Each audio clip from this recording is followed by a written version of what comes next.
Can everyone hear me all right? No. Ray?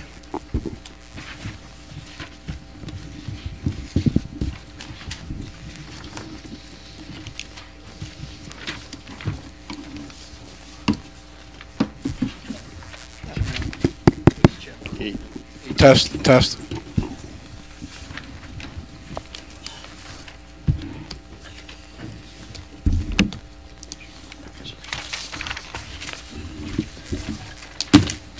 Is that any better? Any better? Okay, good. Okay, thank you.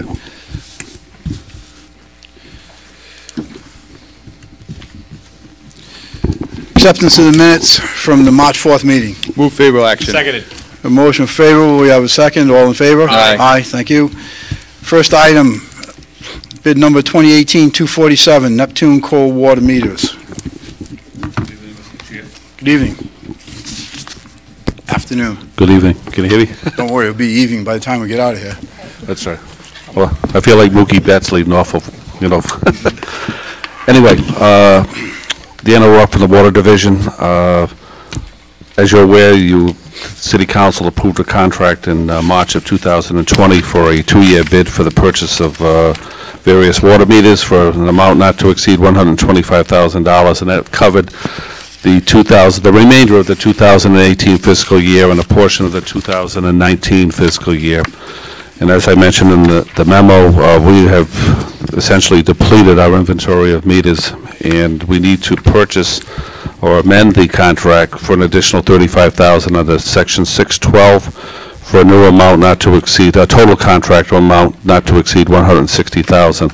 The main reason is meters that new meters that are put in for new developments. Number one, people who are looking to purchase deduct meters who are tied into sewers, and I can tell you the phone has been ringing off the hook just in the last week as the weather turns and people are getting ready to fire up their sprinkler systems. And in case you're not aware, it's for a price of about $255 for a 3/4 inch meter. It's well worth it for people who are tied into the sewer, with the sewers. And we're seeing a demand for that, and also to just meters that need to be replaced through leaks that took place over the last several months, particularly in the winter in some areas where they literally blew out and flooded areas. So this is to hold us to the end of the fiscal year. We have the funds available under our capital account code 84799. More than enough to cover it. As a matter of fact, there's almost $447,000 remaining in that account, hoping to utilize it before the end of the fiscal year for equipment and other purchases, but that remains to be seen. So with that, I'd be happy to take any questions.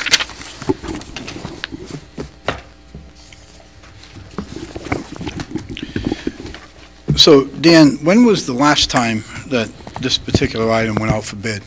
Over 2 years ago. Over 2 years ago, and again, it was awarded, and I have the award letter here. It was awarded, the contract period is for March 27th of 2018 through March 26th of 2020.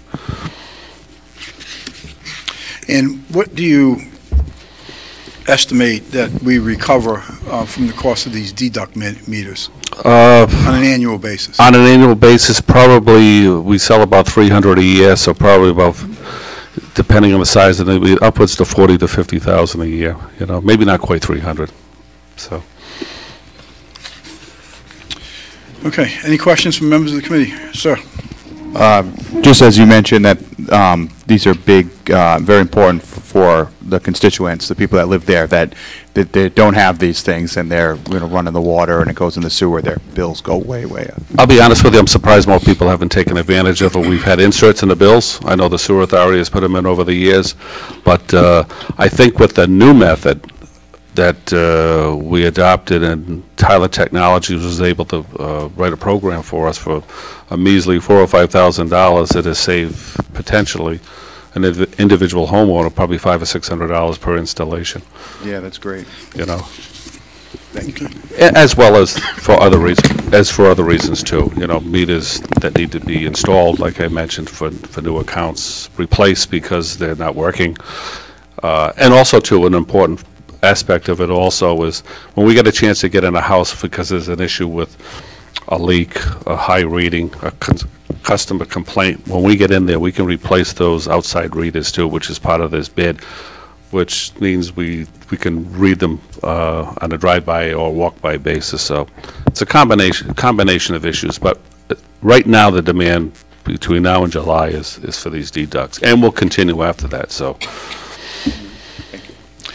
Dan, for those meters that break or stop working, how long does it take you to zero in on that particular location? well, if it were to break slash Not leak, break, I mean, to the point that it leaks. I mean, break to the point that it doesn't record. we have an edit process every quarter. Every quarter, if we went out there, first the first point would be when we're reading the meter, we'll realize that we're not getting a read. So that would generate a work order, or even if it was generating a read, the edit process through the Munis system and through the meter reading system would generate a report saying low usage, or conversely, high usage.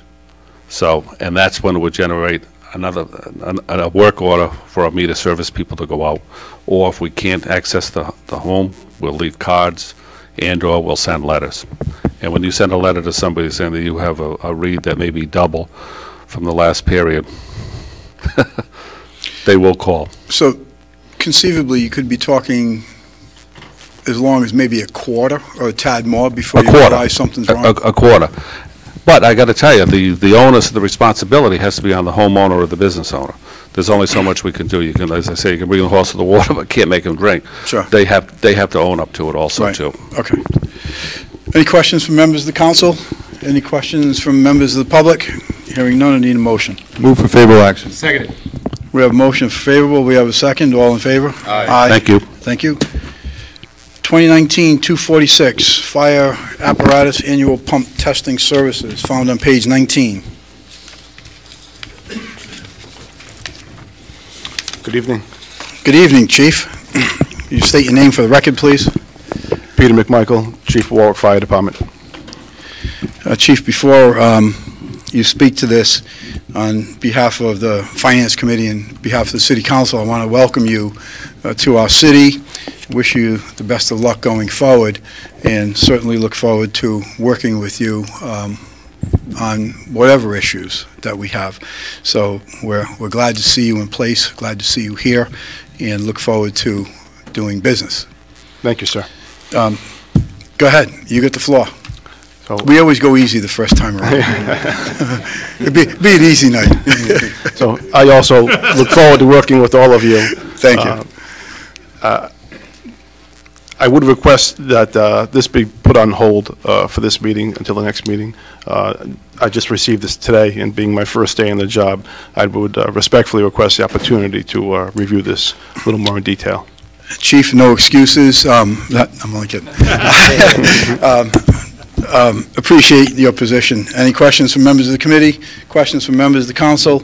Questions from members of the public? Hearing none, I need a motion to hold at the request of the sponsor. Motion to hold to April 1, request the sponsor. April 1, is that good, Chief? Yes, sir. April 1, okay. Okay, we have a motion to hold until April 1st. We have a second. All in favor? Aye. Aye. Thank you, thank you, thank you. PCR 4319. Thank you. Thank you, Chief. 2019-248, playground renovations. That is found on page 23.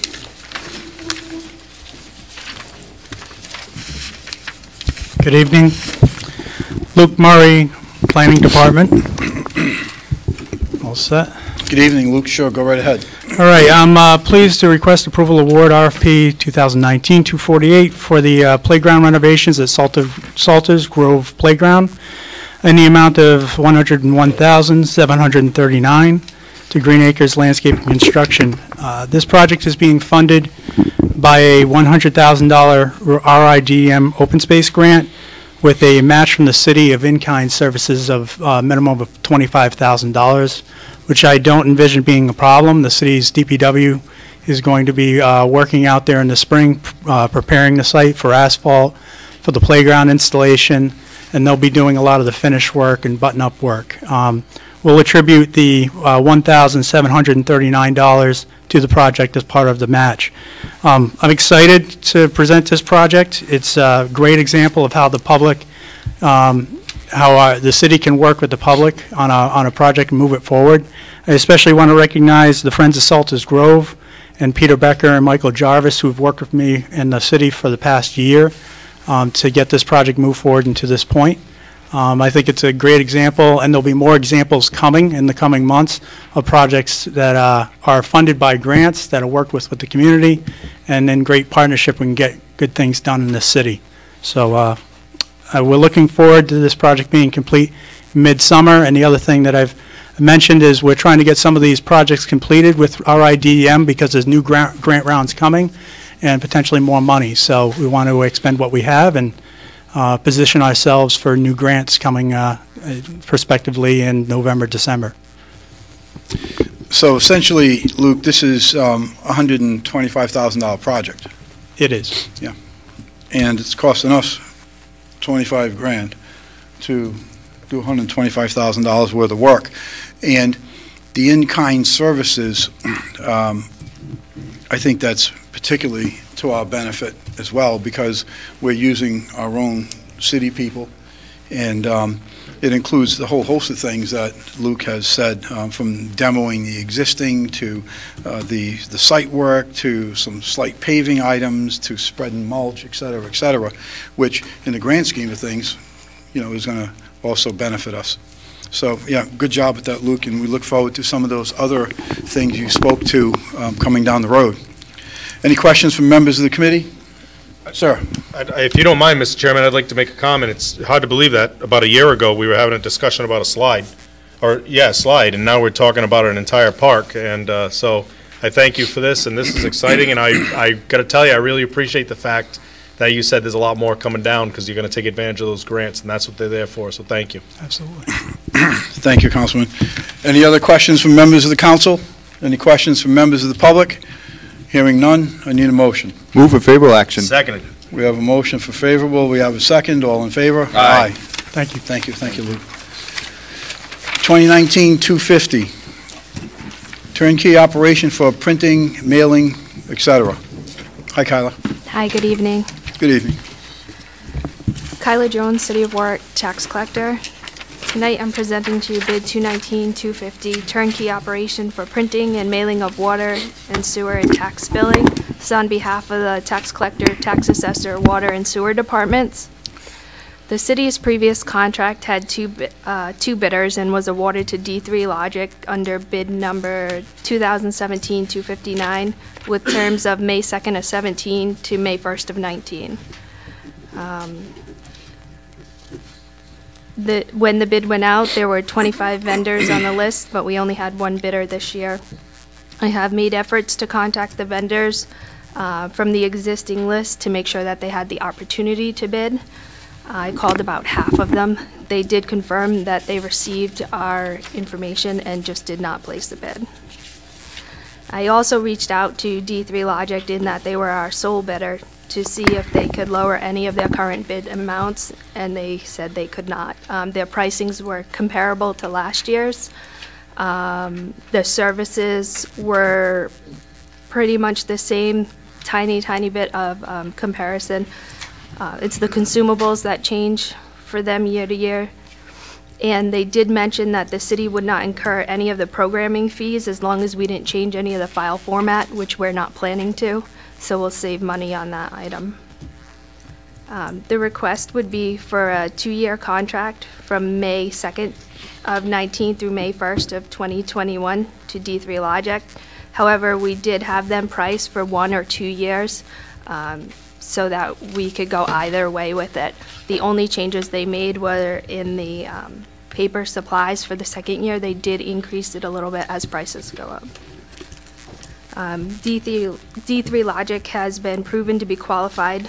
They've worked with the City of Warwick for at least the last 12 non-consecutive years and are familiar with the intricate needs of our billing and the variable data.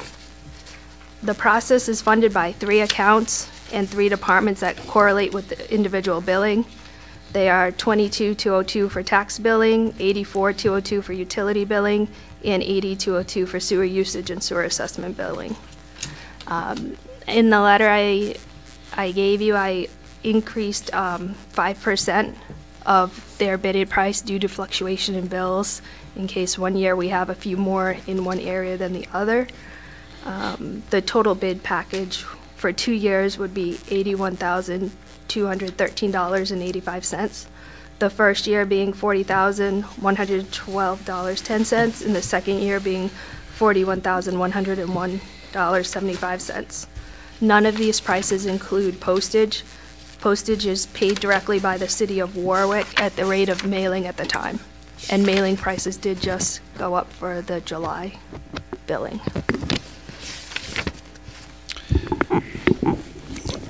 Kyle, excuse me, first of all, I want to thank you for your due diligence on this, because this is something that yourself and many of your colleagues that are in the room right now have been hearing this Finance Committee talk about for a long time. And those questions were, did you call the other bidders? Did you find out why they're not bidding? Did you ask, et cetera, et cetera? Did you go back to bidders who have bid in the past and didn't bid this time? And you did all that. And I want to commend you for that, because that's exactly the type of culture that we've been working on for the last 2 years through the Finance Committee as well as the City Council. So I'm really happy to hear that. However, I also want to point out that in this bid is some numbers of about $18,000 for mailing out delinquent invoices for water sewer bills. And that's a significant number.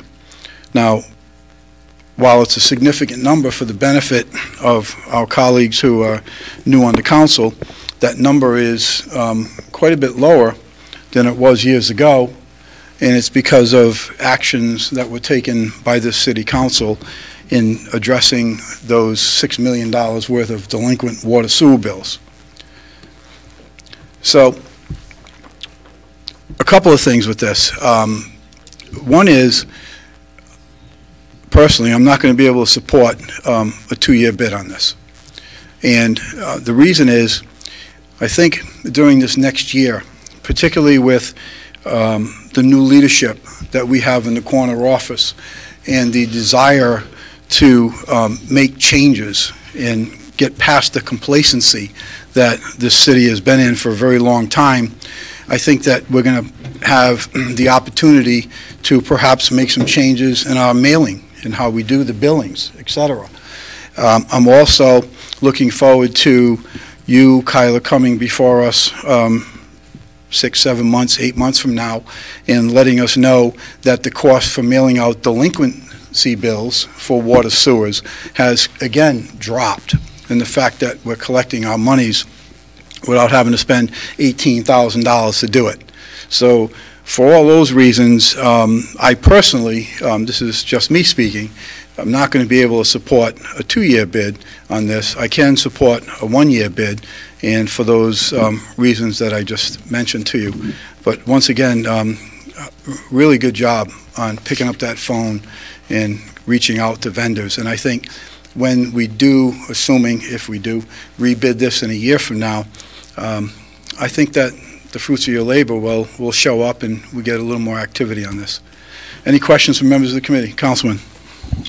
Thank you. I just want to kind of piggyback on the chairman's remarks. I was actually at one of these vendors a couple of weeks ago for a personal thing, and the guy asked me, and we were talking, and I told him that I was on the city council in Warwick, and he said, "Oh, I just got a call from the city of Warwick. They wanted to know how come I didn't bid on a project. He wasn't ready. He couldn't do it at that time." But he told me you couldn't believe it. He really appreciated being reached out to and stuff like that. So I, of course, smiled, and then you know, spoke to him forever, and someone wanted to leave, but that, you know, I think that that's really good, and you know, if he told me that story, he'll probably tell other people that story, and that's what we're trying to do. We want to get more people to bid on these bids. You know, it works out for everybody. So I also want to commend you on that as well. So thank you very much. Thank you. Sir. Thank you, Mr. Chairman. I'm just going to say thank you on behalf too, because as one of the, this committee, when we put that forward, it's just, frustrating when we say, hey, was there a follow-up? Was there a follow-up? Trying to, look at the change of the culture, look at the change of the way we do things. So it's kind of nice. I just have a quick question. You said that non-bidders, they did say that they didn't bid. Did they give you any good reasons or any idea why they didn't bid? No one really gave any examples as to why they didn't bid, just that they chose not to submit a bid. So I'm not 100% sure as their reasoning why, but I did want to make sure that they were given that they were able to, and they received our information, and that our list was pretty accurate, making sure that, someone got it. Okay. That was my question. Councilman, I can't speak to those vendors, but in my other life as a vendor, I can tell you that oftentimes I don't bid on certain jobs because the bid process is too cumbersome. The paperwork is miles deep, and some of it's just very confusing, and it's too difficult to understand, so I'm not going to waste my time. And I think that's some of the things that we'll be looking at as we go forward as a city to see how we can streamline those RFPs and how we can make things more easy to understand and encourage people to want to do business with the city and encourage people to want to participate in our bid process. So that's part of what we've been talking about here. Any other questions from members of the committee? Council? Any questions from members of the public? Hearing none, I need a motion. I'm going to make an amendment because this is a 2-year bid. Sure. I believe we're going to do the 1-year bid. Do we need a PCO? PCR 4419. I'd like to amend this for the term of a 1-year bid. And the money. Yeah. 105. 105. So they broke down the year 1 and year 2 bidding according to the sheet, so it should be this one. Oh, okay, so $40,112.10. And the contract period will go to 5/1/20. That number again was 40,100 and, $112.10. okay. All right, so the motion on the floor is for PCR 4419 amend to a 1-year contract, and the amount will be amended to $40,112.10. Correct? We have a second? Seconded. We have a motion, we have a second on the amendment. All in favor? Aye. Aye. Need a motion as amended. Favorable action as amended. Seconded. We have a motion for favorable. We have a second on PCR 4419 as amended. All in favor? Aye. Aye. Thank you. Thank you. Thank you. Thank you, Kyla. Item number 2019-252, Rescue Service Billing Administration, found on page 36.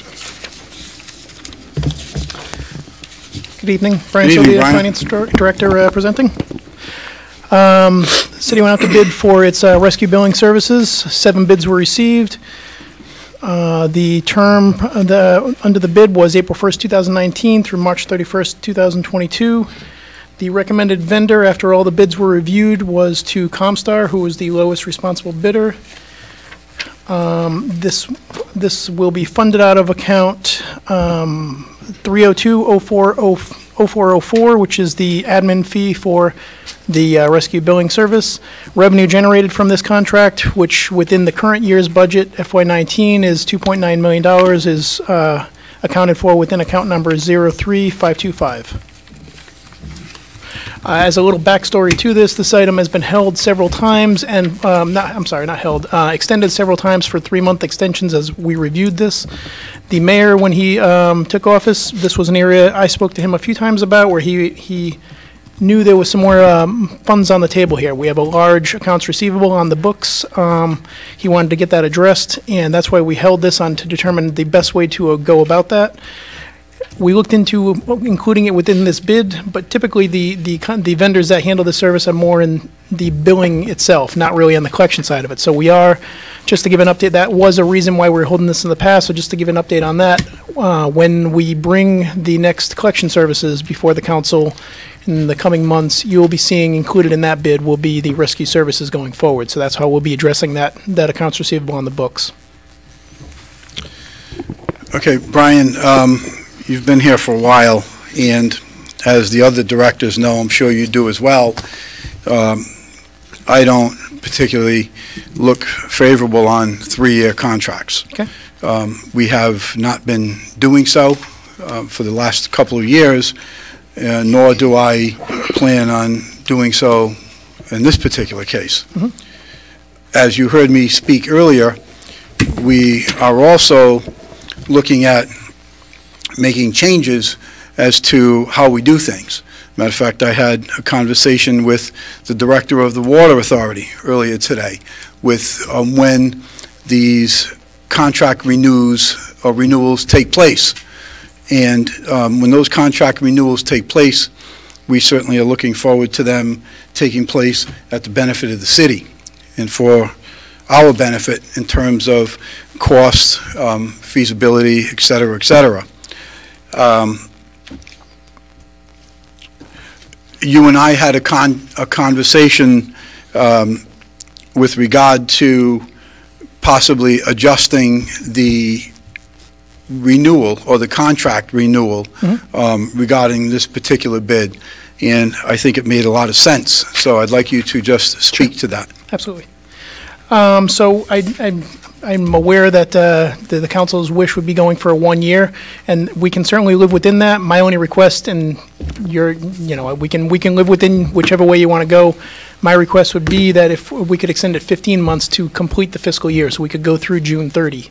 To have two separate vendors managing this for us within one fiscal year is a little more problematic. So if we could amend this to 15 months, that would go from April 1st, 2019 through June 30th, 2020.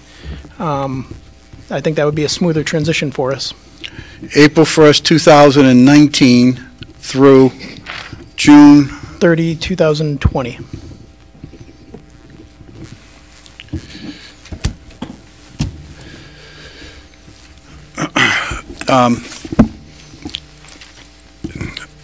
Again, Brian, I think what's happening here, particularly since we have new leadership in the corner office, we have a cultural change taking place.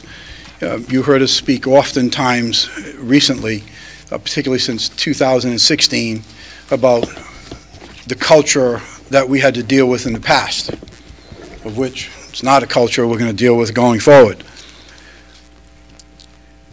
And this makes sense. I mean, this is the forward thinking that makes sense. I can say that I did the same thing in my own company. I made all of my insurances renew except for my workers' comp because it's just too difficult changing that one on the anniversary of my fiscal year. Right. Because it just made so much sense, as opposed to changing and adjusting and trying to change carriers, in my case an insurance carrier, in the middle of a fiscal year. So, quite frankly, I'm really pleased with this type of thinking and looking for ways that we change that previous culture and get us on a pro-business culture that's going to help us to operate more efficiently and also while reducing costs at the same time. So right now, that's the extent of the conversation I'm going to have on this. I want to hear comments from my colleagues on the committee. Any questions? Any questions from members of the council? Yeah, Sir. I have a couple of questions. Okay. You mentioned that Comstock was the lowest bidder. Correct. There was also one other low bidder tied with it, wasn't there? Correct. I have a question is, when you were evaluating them, it looks to me like Comstar got more of a rating for having references from Rhode Island government clients. Correct. Did New England ambulance have other references? Were they private? Private, yes. New England, going from their references, they have predominantly had customers within the private ambulance companies. They didn't have any municipalities to date that they listed.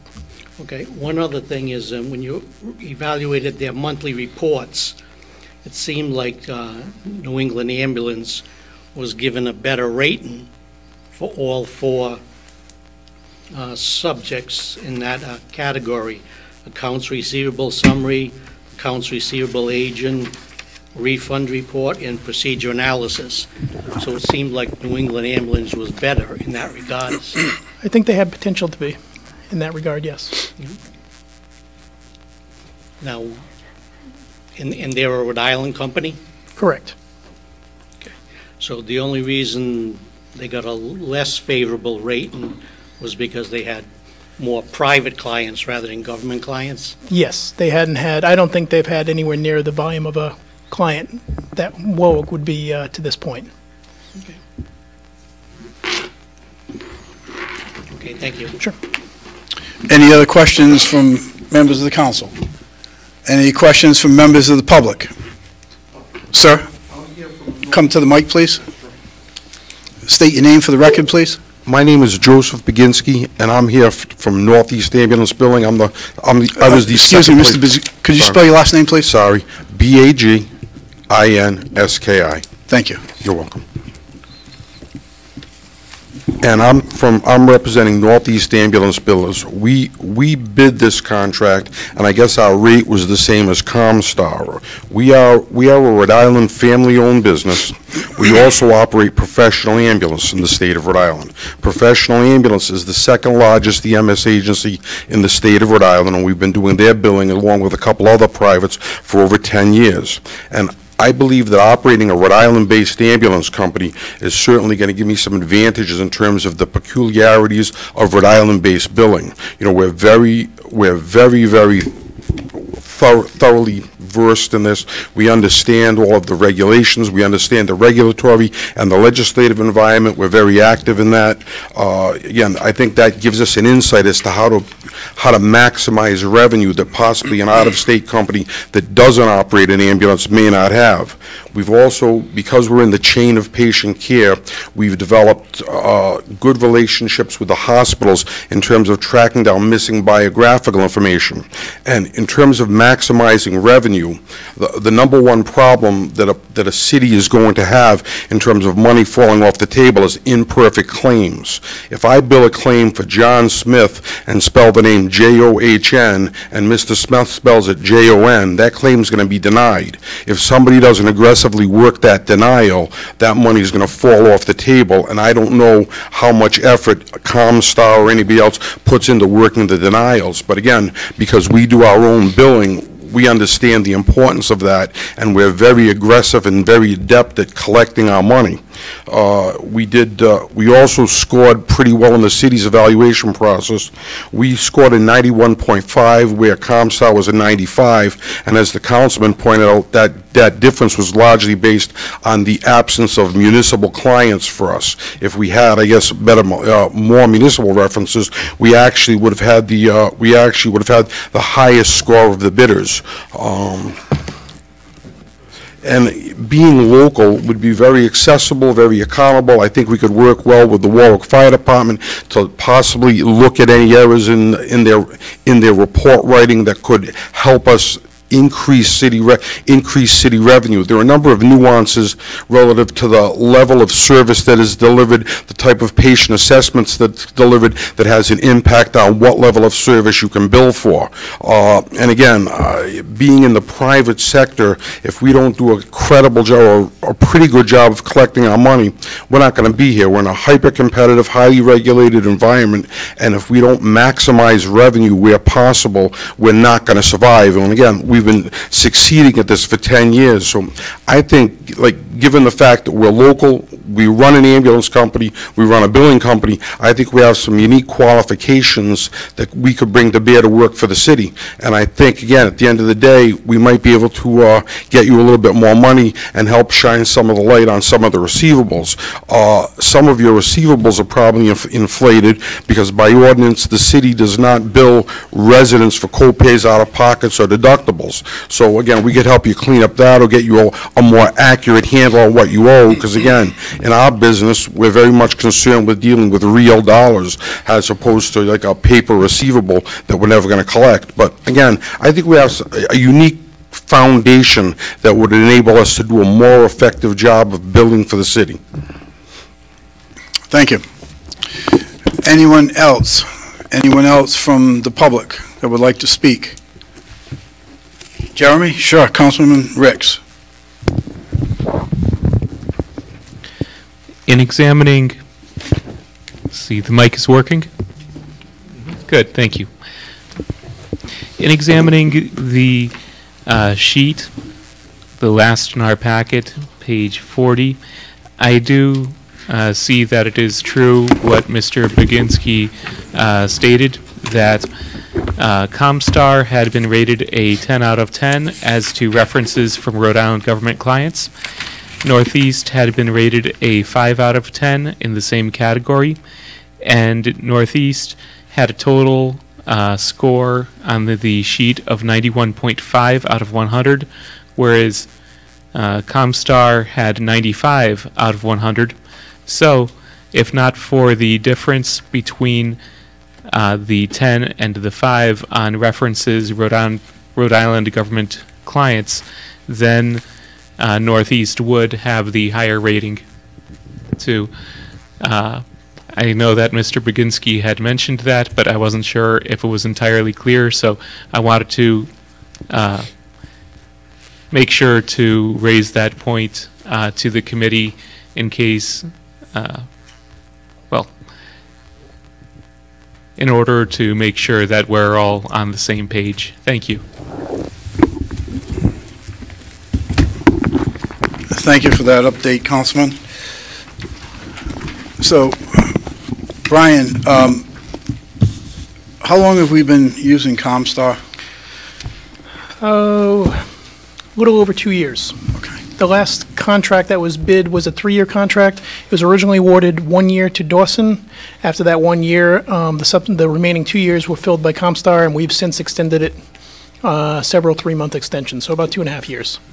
And have you had any issues with Comstar? Has there been any problems? Or No. Okay. No errors in billing or anything of that nature? No. Councilman McAllister. Brian, you had mentioned that with the municipality score on here, that obviously Warwick could bring in a lot. Yes. I mean, that's why you're weighing that a little bit different because Yes. of the Yes. volume Yes. and stuff like that. Absolutely. So that's when you're doing the rating. It's Yes. more on the volume. Absolutely. Yes. I didn't think that was comparable in the review. I thought the presentation itself was very good, and that was the item that concerned me. I didn't think the volume of the clients were consistent to what Warwick's needs are. Thank you. If I may. Sir, no, excuse me.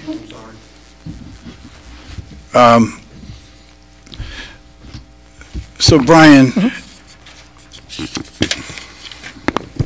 right now, your primary focus is on the collections, Yes. getting the collections, Well, this is billing in, yes, okay? yes. And you also want to adjust, you're requesting to adjust when the bid recycles. So you Yes. want to go to 15 months. Yes.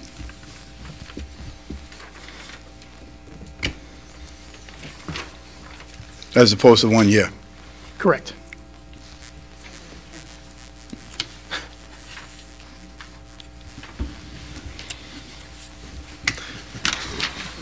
Hope somebody's got my back here.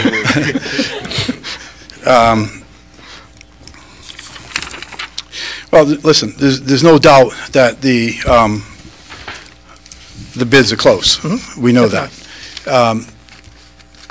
You are in the trenches with this thing. You know where it is that we need to go, and you know where we are. And from my perspective, I'm going to have to lean towards your recommendation. I'm certainly not going to go for a 3-year. That's out of the question. I think that it would behoove us to do the 15-month extension.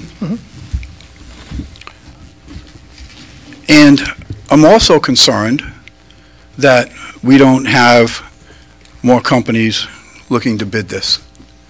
So my hope would be that in extending this for 15 months, giving you the opportunity to accomplish what you need to accomplish, what we need you to accomplish, and then going back out for bid in 15 months from now would encourage more activity on the vendor's part, and especially hopeful that it would generate some more aggressive numbers in these bids. So I need a motion. I'll make a motion first to amend the time, contract period. Oh, I'm sorry, excuse me. Sorry, before we go to that. Sir, you wanted to speak again. I'm sorry, I didn't mean to shun you on that. You can come back to the mic. I just need you to speak. You need to speak on the mic, sir. I'm sorry, I apologize. I mean, That's quite all right. There was some question about the volume, and Warwick in 2018, I believe, did 9,000 runs, and we're currently billing about 70,000 runs a year, so the volume wouldn't be an issue. You know, our pricing was the same as ComStar, and again, I do believe, you know, we can be more accessible, more accountable, and we can probably collect more money for you folks. Okay, thank you. Sorry, I didn't mean to interrupt, but I didn't want to slight Mr. Baginski either. Go ahead. Chief, does the representations of the representative alter your recommendation at all? Me? Oh, sorry. I heard chief. I thought you were, sorry. There you go.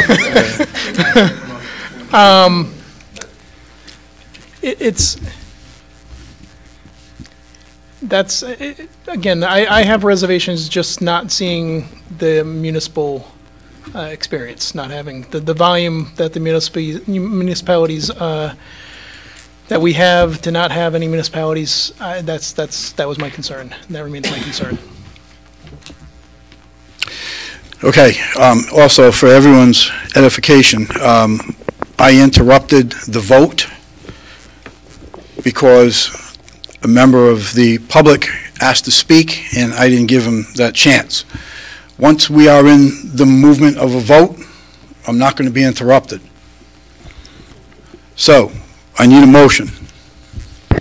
I'll make a motion for the award the contract. I'm going to go with the recommendation from the finance director of Comcast, but I'd like to amend the contract period for 15 months, which would be April 1, 2019 to June 30th,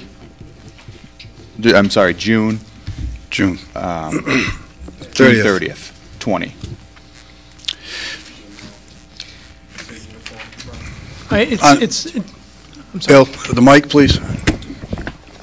Just want to note in your memo, you noted it's about $105,000 annually, so Right. backing into that, it's a uniform payment structure, so. Yes. Correct. Yes. So we can do the math there. Yes. Okay. And then you amend the amount to $131,250 For the, okay, for 1 year. 15 months. 15 months, I'm sorry. 131,000 what, Bill? 250, okay. 15 months. All right, so to reiterate the motion, which we'll need a second, but the motion on the floor is for PCR 4420. It's, sorry, 4519. Brian, that was your fault, because I was projecting 15 months out. 45, 15, 19, which will encompass from April 1st, 2019 to June 30th, 2020, for a total of 15 months, and the amount is amended to $131,250. That is the motion to amend. I need a second. Second. Do we have a second? All in favor? Aye. Aye. The amendment passes. I need a motion for favorable action as amended on 45-19. Favorable action as amended. Seconded. We have a motion for favorable. We have a second. All in favor? Aye. Thank you. Thank you. Thank you, Brian.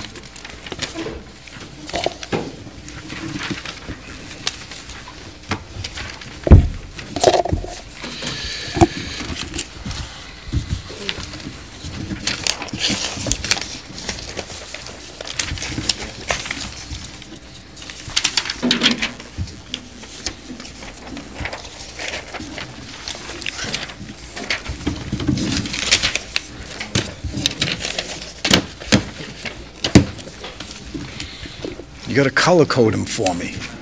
If they're color coded, I won't get confused.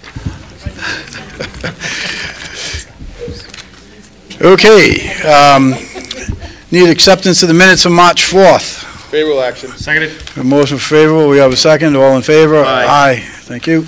PCR 41-19, resolution relative to bids. Moving on to PCO 2-19, ordinance in regards to rescue service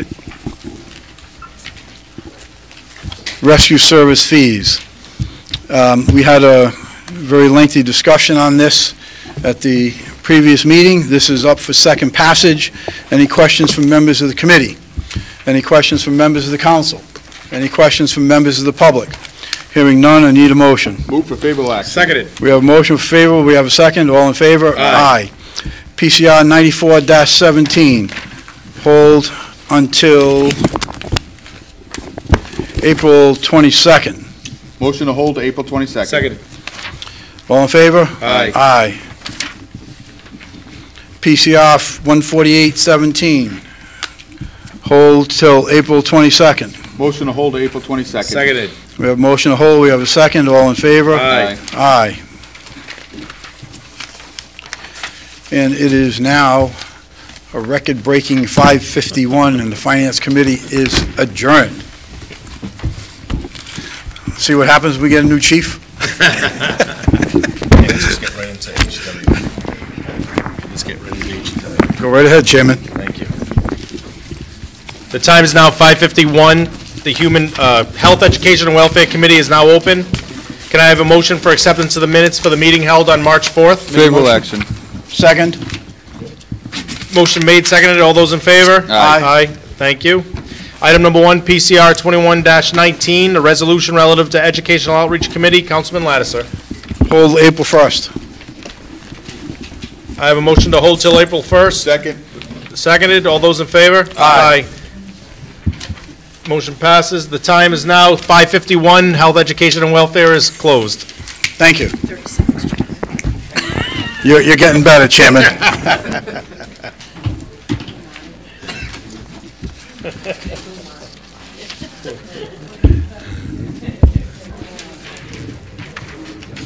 It's all because the city clerk has your...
losing my folder. Okay, no problem.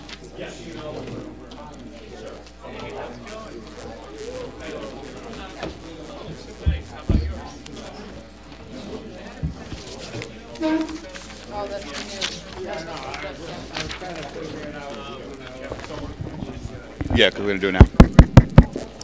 I call the Ordinance Committee at 6:05.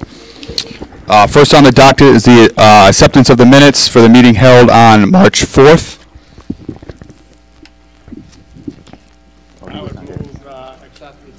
I'll second that. All those in favor? Aye, 2-0, one abstaining.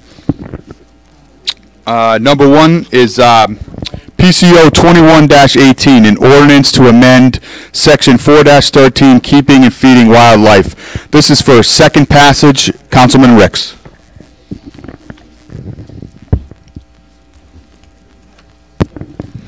Request favorable action for second passage. Do we have any comments from the committee? Any questions or comments from the council? Any questions or comments from the public? Any comments from the public? Do I hear a motion? It's been moved and second. All those in favor? Aye. 3-0. Thank you.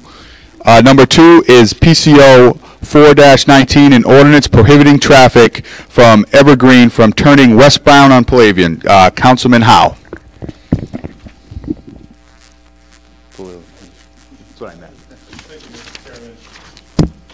Thank you, Mr. Chairman. I request that this get amended to eliminate the pavilion a one-way, and I ask that council go ahead and read the amendment. The amendment would just be that we will delete Section 2 of this bill, of this ordinance that's currently up for second passage, and to redesignate Section 3 and Section 2 in its place. But we would be deleting Section 2, which would turn pavilion into a one-way. That was not the intent. We cleaned up the other items with the resolution at the last meeting. So just delete Section 2. Do I have any questions on that? Thank you, Mr. Chairman.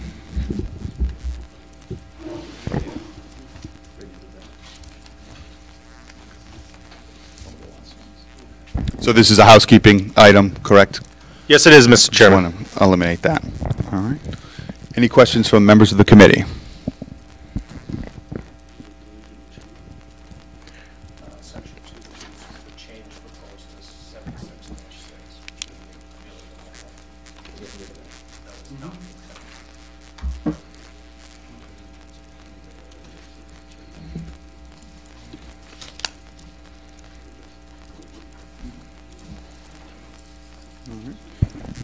Any questions from members of the council? Okay, so this will bring it back to first passage. Any other questions from members of the council? Any questions from members of the public? Any questions from members of the public? Councilman? If I could just say, Mr. Chairman, to this committee, I want to thank you and my colleagues on the council. I want to thank you for your time and patience on this issue. I know that it's come up a few times. I realize it's going back to first passage. But the purpose, and just to make some clarification, Evergreen will stay two-way, Pavilion will stay two-way. The restriction would be taking a left turn onto Pavilion from Evergreen. And the purpose of keeping the Evergreen area a two-way is for the businesses at that corner, so they can still have full access to to go ahead and fully conduct their business, being a catering company or a landscaping company that is there. So we're basically, as council said, we dotted the i's and slashed the t's, and we're good to go now. Thank you. Thank you, Councilman. I would move that we amend the DCO 419 to delete Section 2, that the changes to Section 2. All right. Do we have a second? Second. It's been moved and second. A vote on the amendment. Aye. Aye. And then do we have a vote as amended? It's been moved and seconded. All those in favor? Aye. Thank you. Third on the docket is PCO 19-18, an ordinance in regards to working without a building permit. Councilman Lattiser.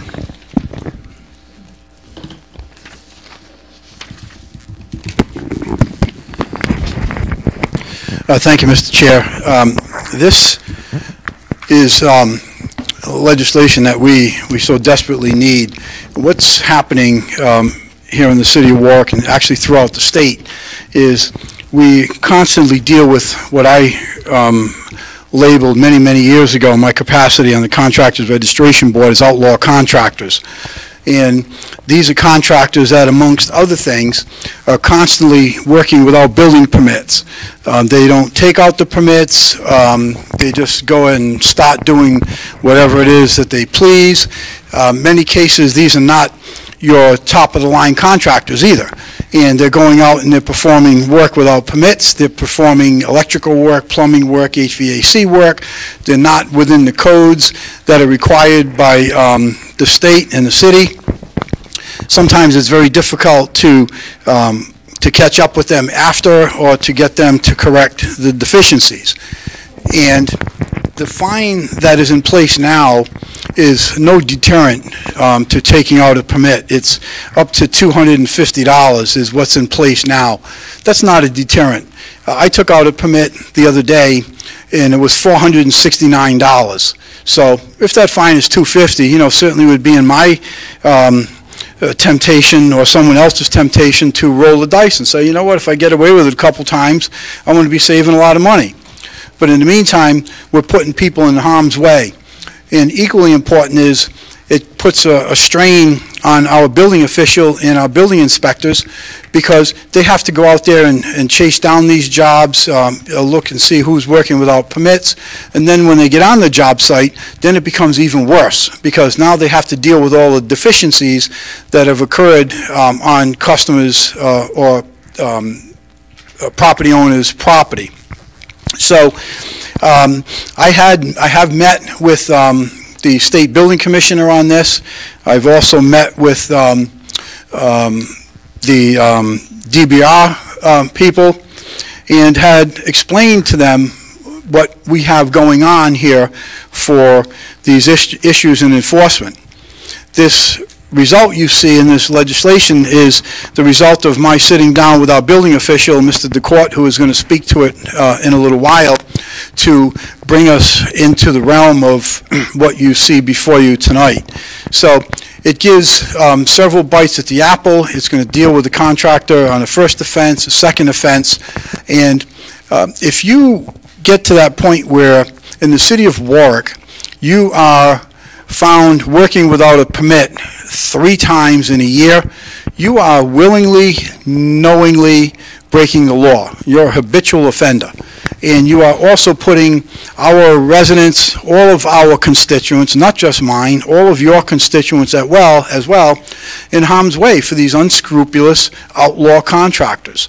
And I believe that it's important for us to take the high road on this and say, you know what, in the city of Warwick, if you're going to do business here in the city of Warwick, you're going to do it the right way. And if you don't, then there's going to be some significant ramifications, both financially as well as whether or not you're allowed to continue to pull permits in the city of Warwick. So I ask for your support on this. These are issues that we have talked about in the past, and I think what you have before you today is a good, responsible piece of legislation, and hopefully we're going to get to the point where at some point down the road we're not going to be spending as much time chasing down outlaw contractors, and we'll be able to spend more time on dealing with other things in the building official's office, like getting permits out a lot faster, like getting inspections done a lot faster, like dealing with minimum housing issues a lot faster, which is a lot more important than chasing down outlaw contractors because they know it's in their interest to skirt the law because the fine is only maybe $250. Thank you, Mr. Chairman. Thank you very much. And again, I want to thank you, Councilman Lattiser, for doing the legwork on this and working with our building department. As you mentioned, that this is an issue. It's across the state, but here in Warwick as well. This is safety concerns. Also helps get to our building inspectors, instead of chasing these people down, they can go out and address the minimum housing issues that every council person hears on this. So, Councilman Corley. Can I ask the sponsor a question? What is the difference between a fine or a penalty? Okay, so in fines, and before I answer that question, Mr. Chairman, I do need to ask for an amendment on this. A fine is something that we are controlled by state law on, and penalty the same. But with a fee, we can charge administrative fees according to what we deem is necessary in order to effectuate people complying with the law. So the fines, we are restricted to what the state imposes as law, and administrative fees we can apply as to what we feel is a necessary remedy to get contractors to comply. And as I said earlier, I have spoken with the State Building Commissioner on this, and I've also spoke to a representative from DBR/Contractors Registration Board. Okay, well, I'm confused because I'm looking at that. What you just said seems to tell me that fines are set by the state and penalties also, even though we're adding penalties into this ordinance. And what I think you're trying to do is have the fee be where the pain is felt by the contractor in their wallet, because it will be going up for a first offense, second offense, and third offense, so that the actual collection will come through the fee. Why is it that we have to have the word penalty inserted? Well, first of all, I don't see any problem with having the word penalty there. I don't see where it's disingenuous to what our intent is, and I don't see any problem with it being there. Well, I was just trying to determine, I understand what a fine is. I don't know what the separate penalty is for an action or a lack of action by the contractor or something like this. Okay. I don't know what fines are. I don't know what penalties are other than unnecessary roughness. Okay, so in the light of that, I'll defer to our council solicitor. If that word penalty were to be taken out, does that have any change in the effect or the intended effect of this legislation? And before I suggest we do take it out, I want to hear from a building official as well. Councilor? No, listen, I want to hear you first. My reading of it is that the language we're talking about with penalty is around the structure that is already in place that's coming from the state. So I think it's a separate, I'm not sure it has any change or impact on whether it's there or not, as it relates to what the state aspect of this, the other items that you're adding on the processing fees. Correct. Is a separate component. Okay, thank you. Before Mr. DeCourt speaks, Mr. Chairman, I want to make an amendment in line 6 on the first page, section 8-1. Instead of saying penalty, it needs to say penalties. I think that actually goes to speak to what Councilman Corley is asking about in the penalty. It's just keeping that language consistent. For failure to obtain building, comma, insert comma after building, scratch out the word permit, plumbing, comma, electrical and mechanical permits. And that is a housekeeping issue that Mr. DeCourt has requested. because, just to make it clear, because he gets the excuses from, the outlaws that get caught working without permits that, oh, I didn't know we needed one for electrical, I didn't know we needed one for plumbing or whatever. So this is just a housekeeping issue to clarify that. The state building code does require those permits. Okay, and Councilman, that is after building, comma, we're going to do plumbing, electrical, mechanical permit? Yes, plumbing, period, comma, electrical and mechanical permits. Permits, plural. Director. Good evening. Just going back to the terminology of fines and penalties, my understanding is a fine is assessed by a court of law. A penalty I can assess, but I can't assess a fine. So I think that's why they're both in there, so if we have to go to municipal court, it addresses that. Thank you. And getting back to Mr. Councilman Lattisos, this is a statewide issue. Building officials throughout the state are starting to address this and update their penalties and/or fines section of their ordinances. This is not a moneymaker. This is a deterrent from the outlaw contractors to come in and do the right thing for the people who are paying them to do their jobs, to do their construction. Over the last 3 years, we've brought in $37,000 in penalties. So that tells me that $250 really isn't doing anything, because I'm a contractor. I'm going to call ahead and say, tell me what your fines are, or I can look online to find out what your penalties are. I'm going to put that into my contract, so like Councilman Lattiser, catch me if you can. So now I'm ahead $250 if I do this work without a permit. Well, that's a good explanation about the difference between fines and penalties, and it makes sense because I know courts issue fines. Correct. I did not know the city could give out penalties. However, a question I have under section 4 on the second page, shouldn't this be amended to include failure to pay any and all fines or penalties and administrative fees? Yes, good catch. Councilman Lattiser? Which one is that on, please? On section 4, line 1. Yes. After fines or penalties, shouldn't it say and administrative Processing fees. The administrative processing fees. You're going to have the same issue in the next section. Processing, yeah. Yes.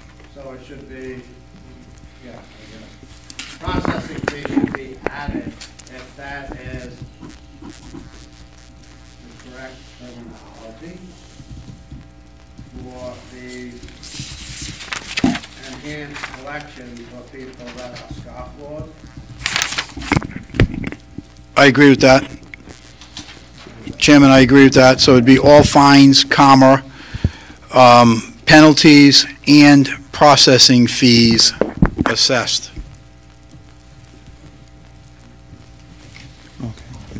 And then... Is there another section as well? Section 4 and section 5. Right. Okay, right at the beginning? Correct.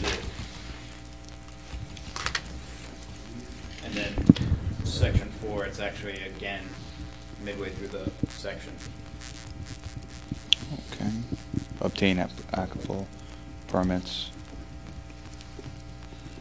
Until such times as fines, penalties, or processes.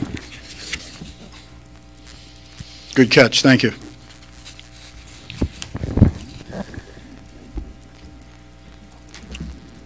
Any more testimony, sir? All right. Chairman, if I may. Yep. Councilman Ricks. Thank you. In addition, on line 8, the final word in line 8 is fee, and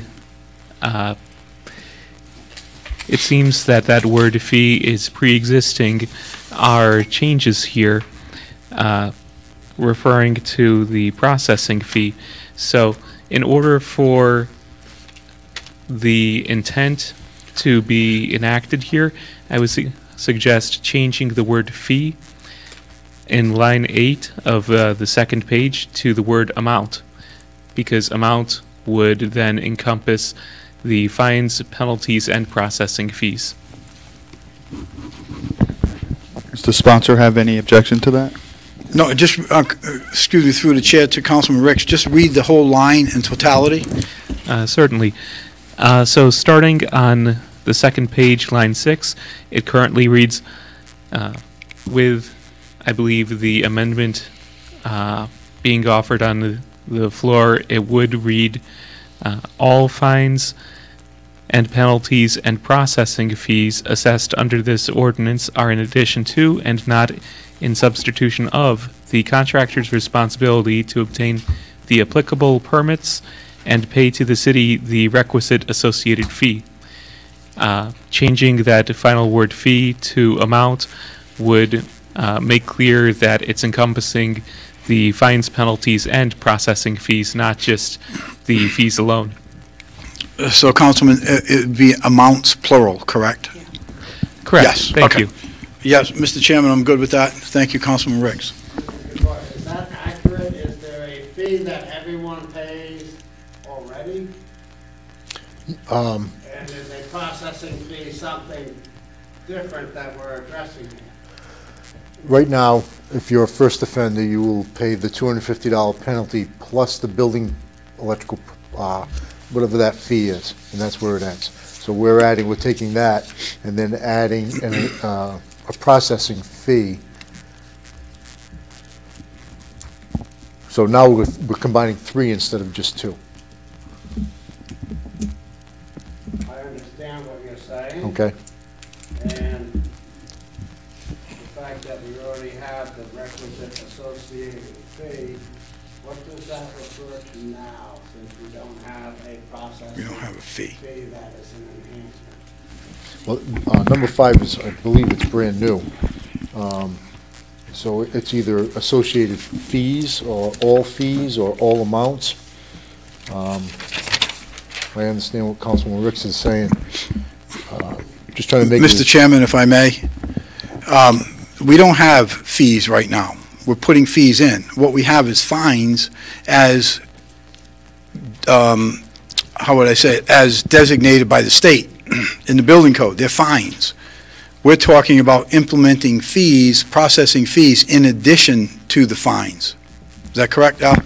Fines, yeah, fines and penalties. Correct, fines, fees and penalties. Right. Fines are dictated by the state law. And those are already there. $500 per offense. Those are already there. Yes. The new is the processing fees and penalties. That's new. Yeah, it looks like subsection 5 is referring to the current cost, the current fee associated with building permits, but changing it to amounts is probably a good idea anyway. Mm-hmm. That way we don't have fee in here. Right. Potentially confusing people. Okay, so you're good with amounts? I am. Any other questions? Mr. Chairman, also, Councilman Ladder. I'd like to add to this as well, because what we have witnessed here in the city of Warwick since Mayor Solomon has taken the corner office is he took an extremely bold initiative to reel in some of the problems that we're having with building permits and getting these permits issued and getting people to come to Warwick and do business. And that bold initiative was to send one of our building inspectors to get NFPA certified, so we don't have these 3- and 4-month delays on the fire code, the fire plan review. That is unprecedented. That is a significant move on behalf of the city of Warwick. And what we're doing here now is we are basically signing on to that initiative, again, saying that if you're going to do business here in the city of Warwick, you're going to play by our rules. And our rules require you to have the appropriate building permits. And if you don't, we're going to take this to levels that haven't been experienced in the state. And we're going to take them to the levels that if that's what you want to do, you don't want to pull permits, then get your checkbook out, because it's going to cost you. So this is going to be another significant pro-business move here in the city of Warwick.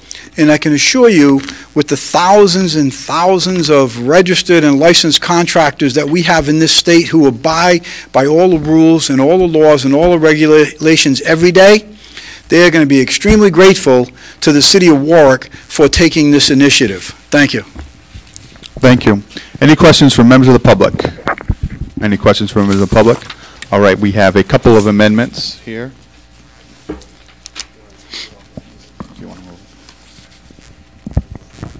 Do I have a motion? I'd like to move to amend the ordinance. Okay. And I was going to have the city solicitor read them in.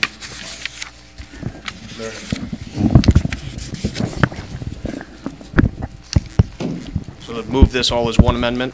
In line 6, we're changing the word penalty to penalties and deleting the word permit. Excuse me, we're going to insert before the word permit, plumbing, electrical, and mechanical, and then change that word to permits. On page 2, line 1, we're deleting the word or, inserting a comma after penalties, and inserting or processing fees. And then we are on line 2, inserting a comma after fines, deleting the word or. Line 3, put in a comma after penalties and inserting the words or processing fees. Yeah, your numbers are different.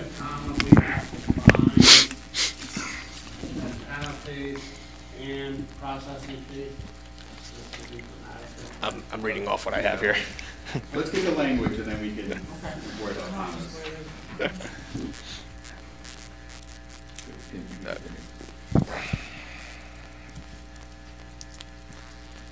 So we left off. Yeah. So on line 6, inserting a comma after fines, deleting the word and here you have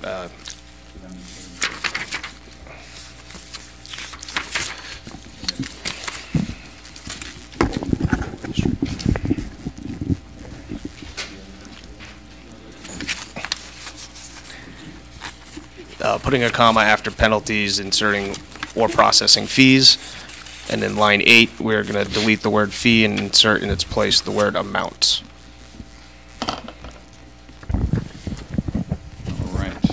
So we're going to take that as a motion. Do I have a second? Second. Okay, all those in favor on the amendment? Aye. Okay, and do I have a motion as amended? So moved. Do I have a second? I'll second it. It's been moved and second. All those in favor? Aye. Thank you very much. Mr. Chairman, if I may respectfully request of my colleagues, anyone that would like to co-sponsor on this particular piece of legislation, I would be very appreciative. Thank you very much. I would like to co-sponsor Councilwoman Travis, Councilman Sinapi, Councilman Corley, Councilman Howe, Councilman Ricks, and we got everybody. We got everybody. And then I assume that the council president, but we'll wait for him. And number 4 on the docket is PCO 18-15, Neighborhood Improvement Program, an ordinance that will make landlords responsible for the cost of pickup debris left on the streets by tenants. This is Councilman Lattiser and Councilwoman Travis. Not drafted. Hold till the second meeting in April 22nd. Okay, I'll make a motion to hold on behalf of the sponsor to April 22nd. Do I have a second? Second. All those in favor? Aye. And that closes ordinance at 6:33.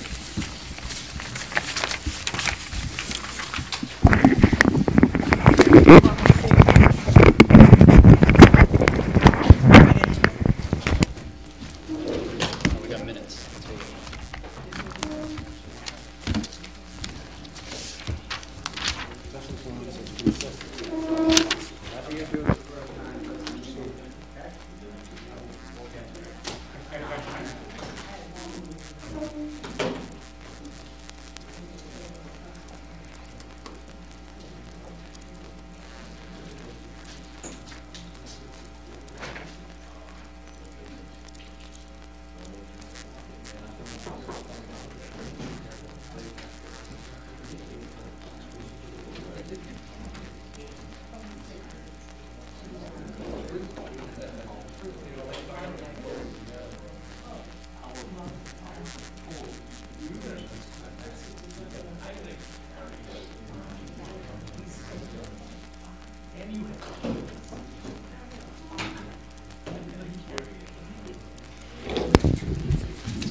So public safety convening at 6:35 PM. First, acceptance of minutes from the March 4th, 2019 committee meeting. Move for acceptance.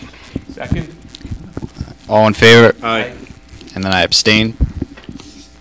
And then PCR 16-18, tree damage claims, Councilman McAllister. Hold to April 22. Hold till April 22. Is there a motion? Motion to hold till April 22. Second. All in favor? Aye. So public safety, all done in 6:36 PM.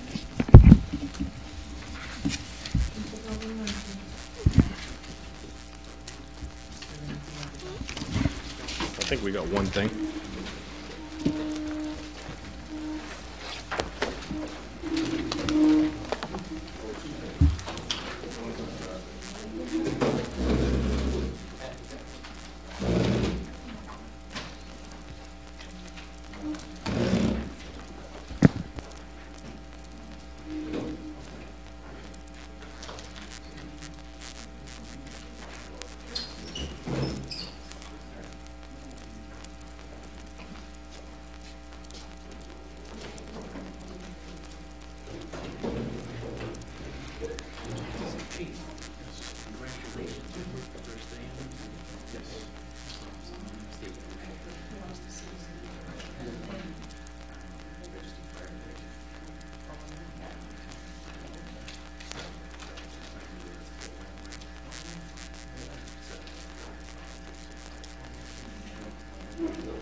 It is 6:39, and this is the intergovernmental committee.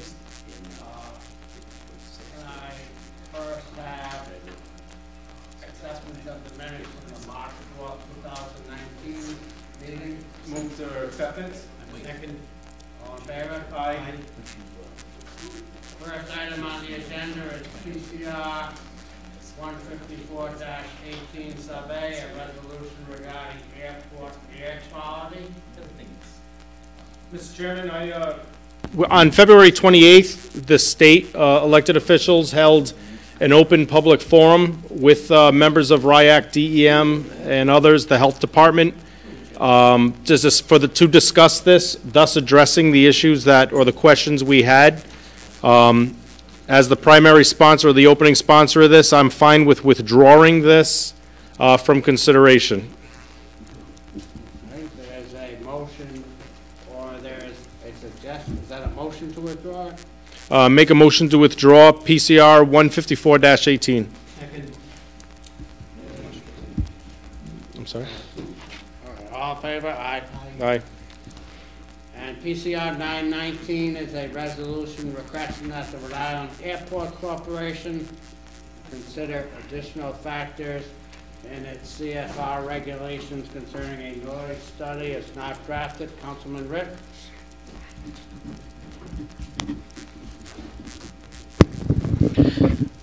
Request to hold to April 22nd. Request to hold till April 22nd per the sponsor. Motion to hold. Second.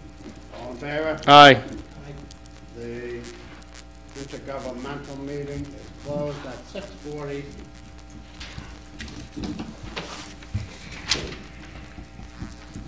Good meeting.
Time is 6:41 p.m.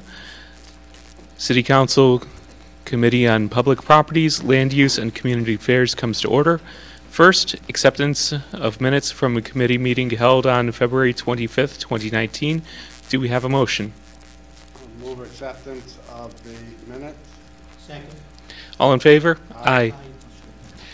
Next, we have PCO 5-19, an ordinance amending the zoning ordinance of the City of Warwick. Joanna DeCenzo, individually and in her capacity as administratrix of the estate of Joseph DeCenzo and Joseph DeCenzo III, petitioners. Councilwoman Travis.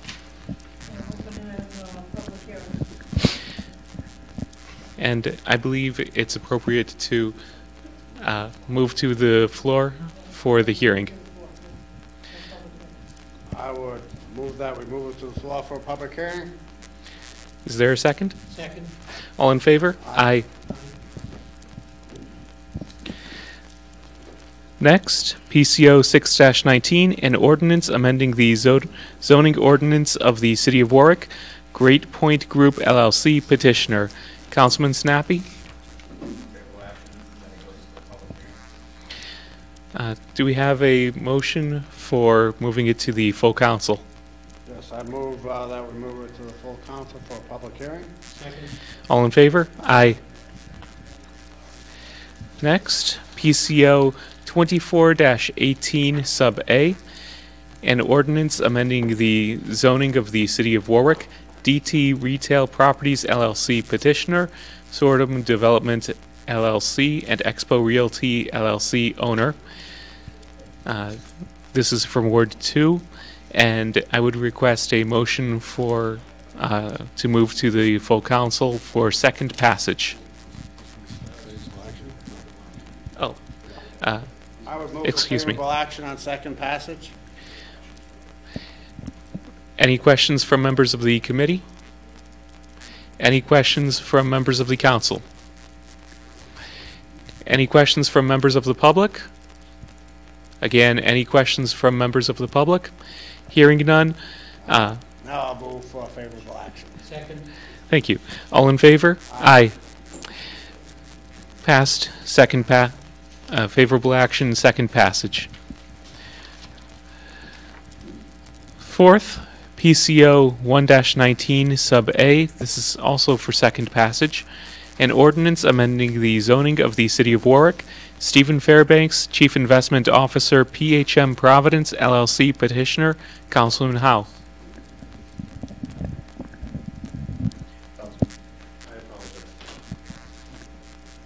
Can you please repeat that, Mr. Chairman? Certainly. This is PCO 1-19 sub A, up for second passage. An ordinance amending the zoning of the City of Warwick. Stephen Fairbanks, Chief Investment Officer, PHM Providence LLC petitioner. I believe this is the proposed, relating to the proposed Marriott Residence Inn. I respectfully and urgently request for second passage, favorable action. Do we have a motion for favorable action? Oh, excuse me. Any questions, comments from members of the committee? Members of the council? Members of the public? Again, any questions, comments by members of the public? Hearing none, I would entertain a motion. I would move for favorable action on second passage. Second. All in favor? Aye. Committee adjourns at 6:45.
Okay, now I got time to go.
Oh,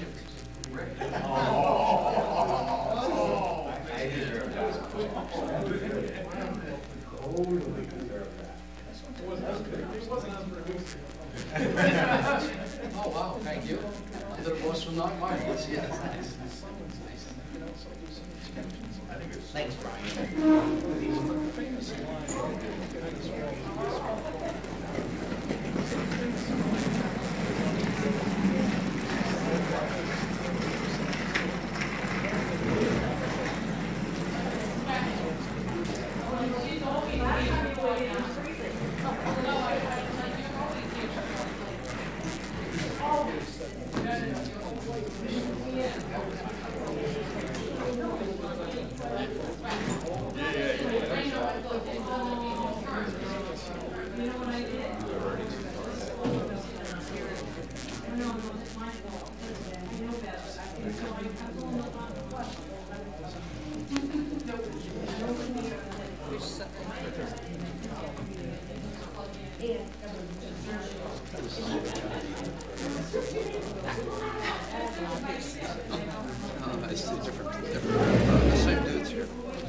It's at the back of our heads. I already checked that. Did you get a chance to?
So many people, I think, that's what she's going to she doesn't want to walk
Oh, March.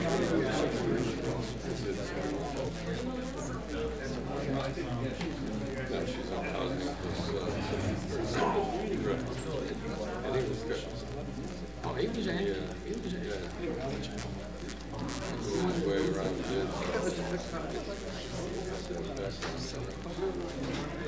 Good resource. No, he was. No, he was. He called sometimes. Especially. Oh, how are you? You guys will do anything to get out. We will, yeah. We're desperate. We're desperate. Thank you so much. Now.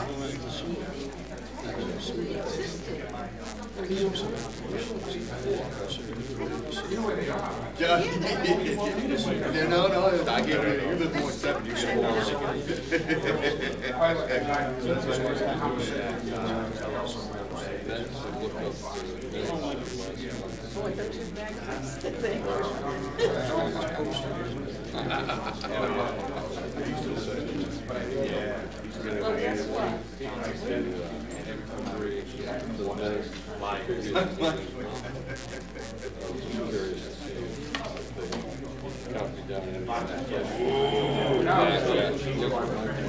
I get in trouble too. That would let him have it, I would just, and my king.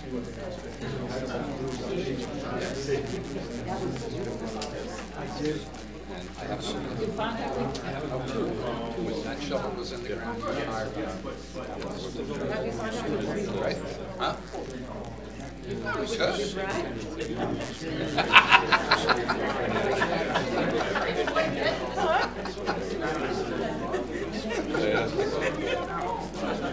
We're easy. Yeah.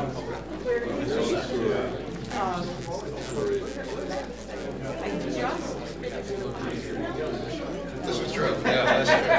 That gets messy. There are other people. How about the guy?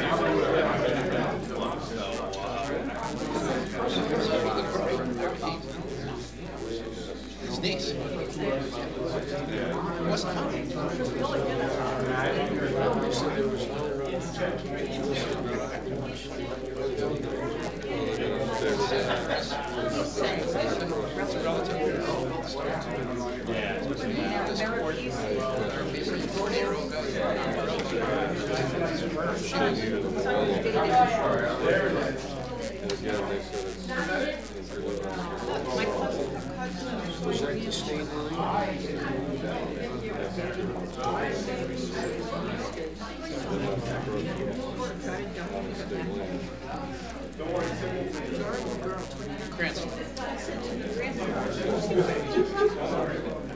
What about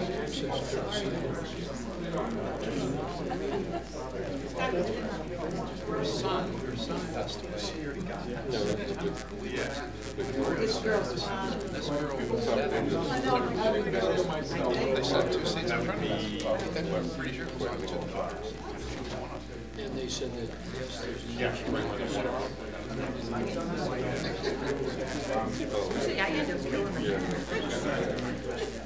I push the balls in, boy, that's money. That's important. Can I ask him? Can I walk behind over there and ask him? You want me to get him? Just because before it starts.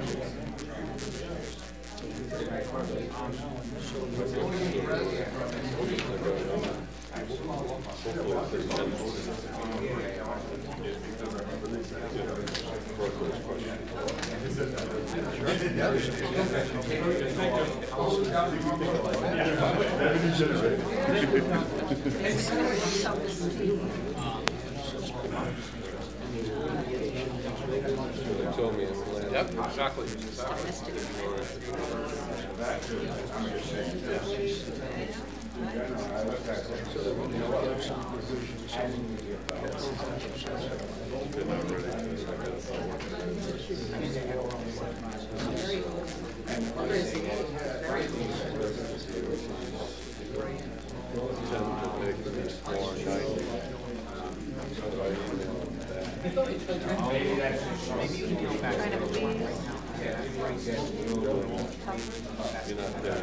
No.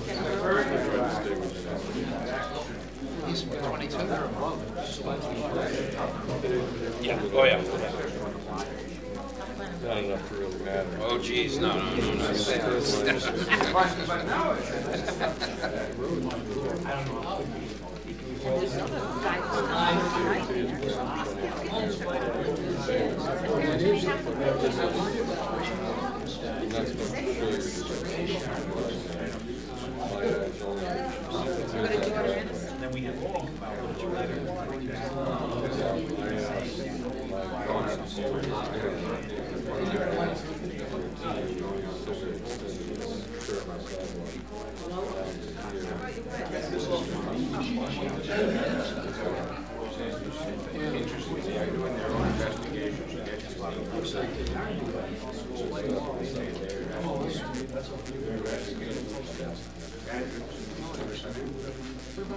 We'll see what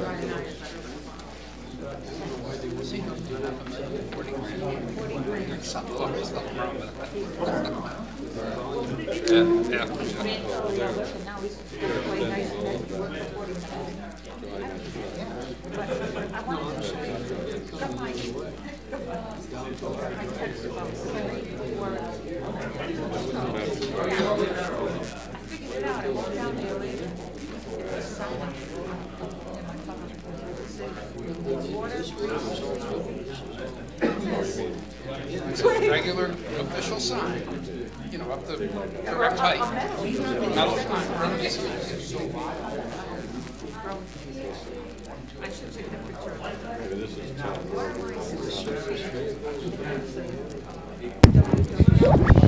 It's how the E is silent.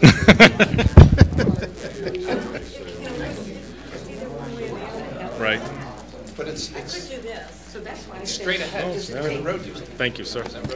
So, we'll go for action, someone will move favorable, you'll move the amendment, and that's to,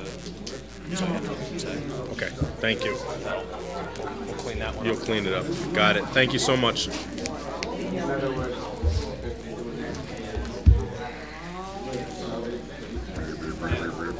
No, the water line's on my side.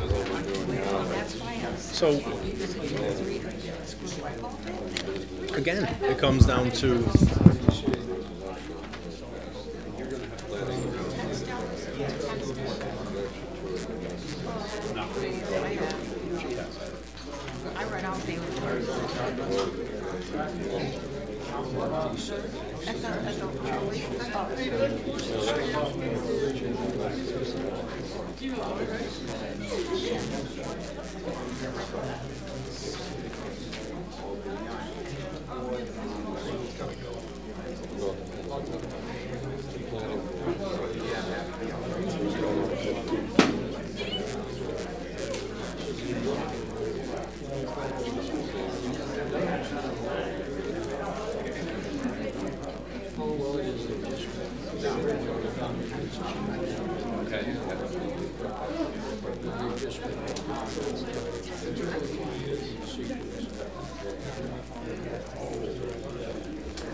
Be careful.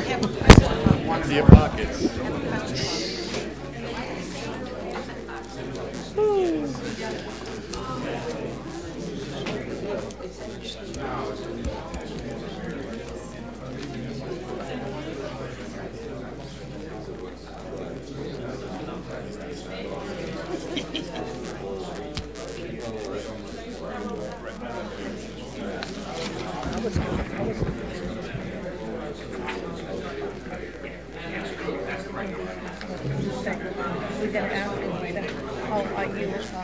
If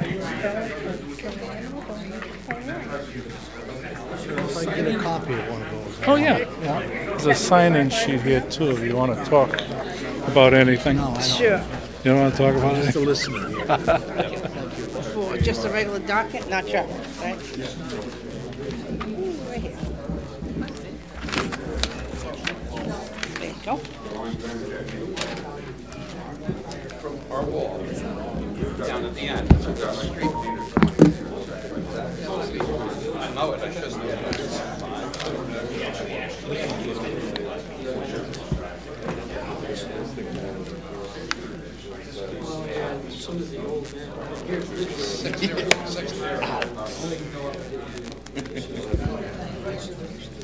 Yeah, where it goes out.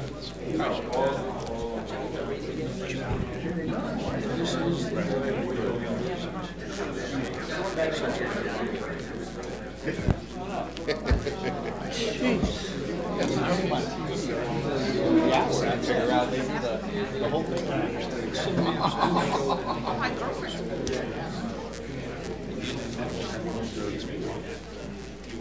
yeah.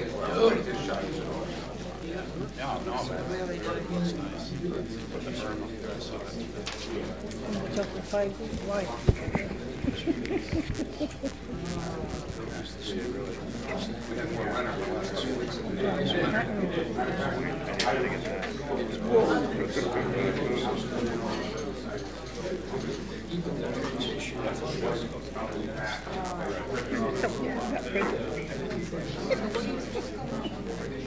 So good.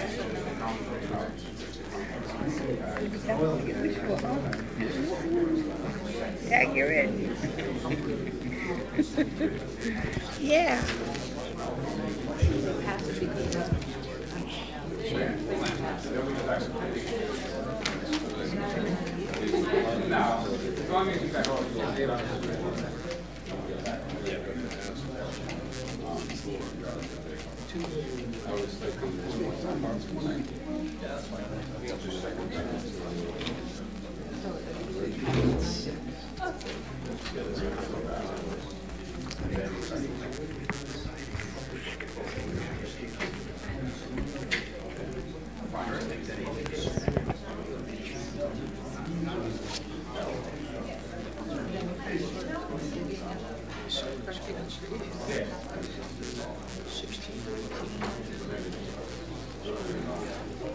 We will, this is true. Except when the shovel goes in. Like exceptions.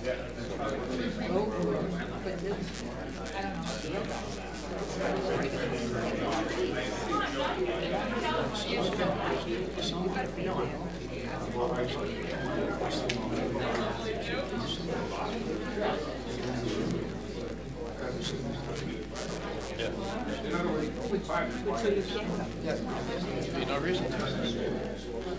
We did ours was a tree right in the corner. She wanted. Is everybody ready? The council will come to order, and the clerk will call the roll. That's all right.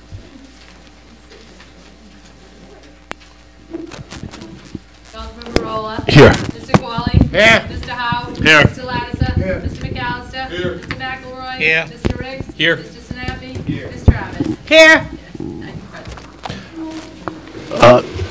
Councilman McElroy, if you could lead us in the Pledge of Allegiance. I pledge allegiance to the flag of the United States of America and to the republic for which it stands, one nation, under God, indivisible, with liberty and justice for all.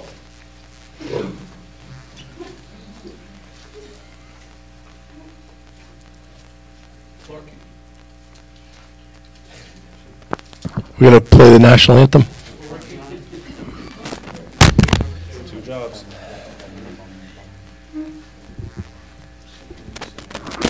You get the wrong playlist.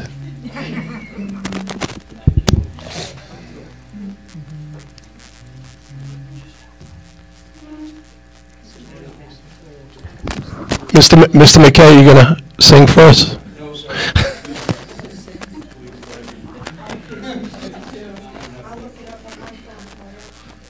Can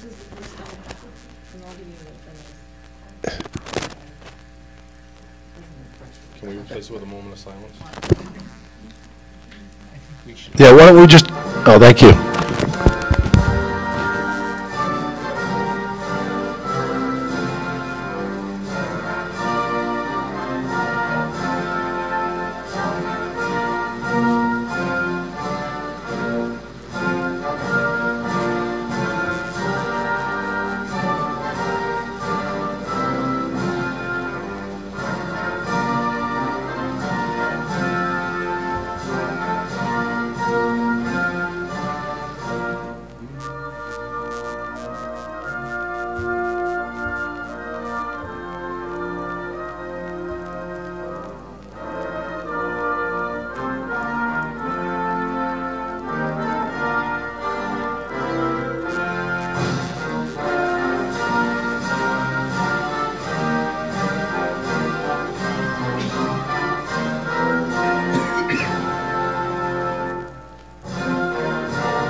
Thank you. If everybody can be seated. And I also wanted to thank the staff.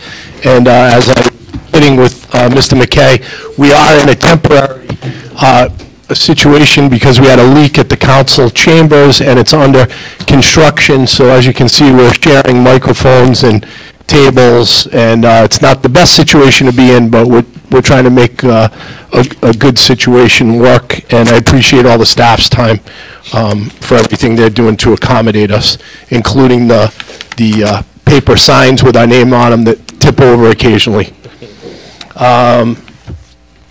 So the first item on the agenda is general communications. Are there any general communications from council members? Any?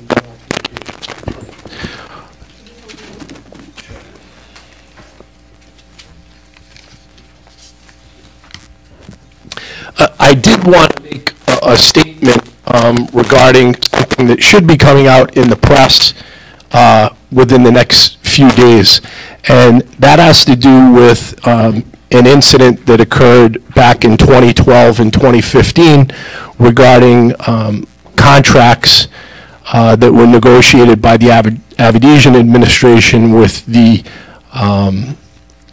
fire department. As you know, there were a number of grievances that were filed several years back regarding provisions that were included or were not included in fire department contracts. And you probably recall recently the most famous provision that was not included in one of the fire contracts was a side agreement that was never ratified by the council. And that side agreement had to do with the calculation of sick time, and that side agreement was signed by the fire chief and the head of the union at the time, and witnessed by the city solicitor at the time. That agreement was then sent to the finance department and ultimately paid, unbeknownst to the council, because we never ratified it. That came to light when Council President Solomon became the mayor of the city, when Mayor Avedisian moved on to take a position at the Rhode Island Public Transit Authority as the director.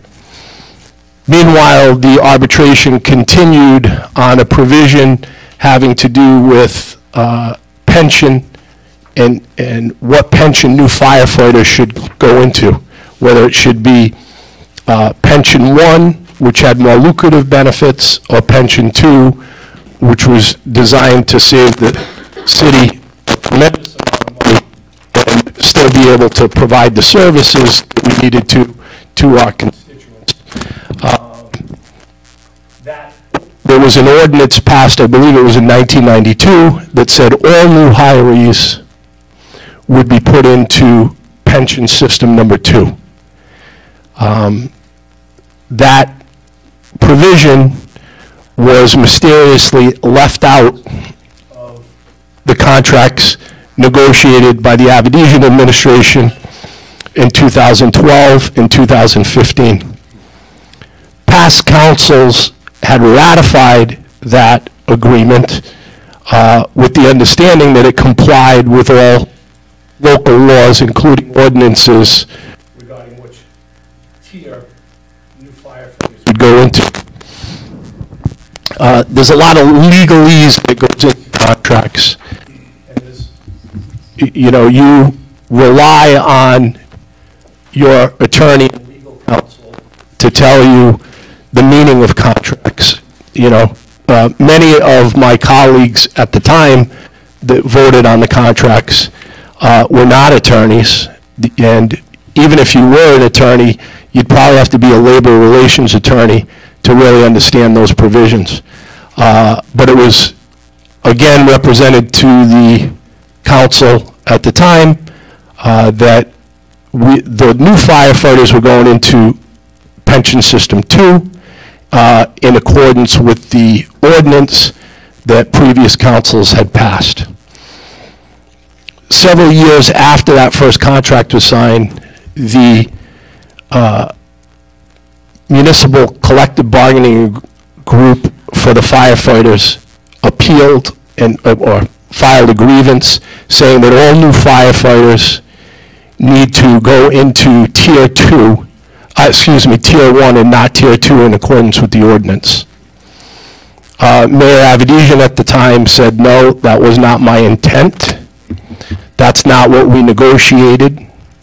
That's not my interpretation of the language that we had agreed on. Is this mic okay, Ray?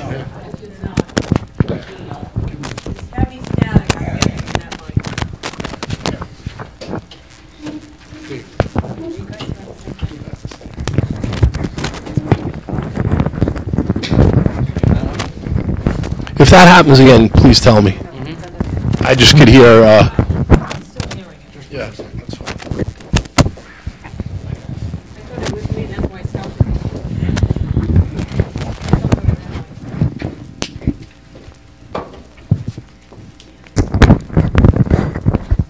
Does that sound better for the stenographer? Okay. Sounds better than me, too. So, just to recap a little, the collective bargaining agreement was grieved by the collective bargaining unit representing the fire department, saying that all new retirees as a result of the 2012 agreement and the 2015 agreement would be were supposed to go into tier 1, which is the more lucrative benefit package, and not tier 2, as the council had put in an ordinance in 1992 and passed.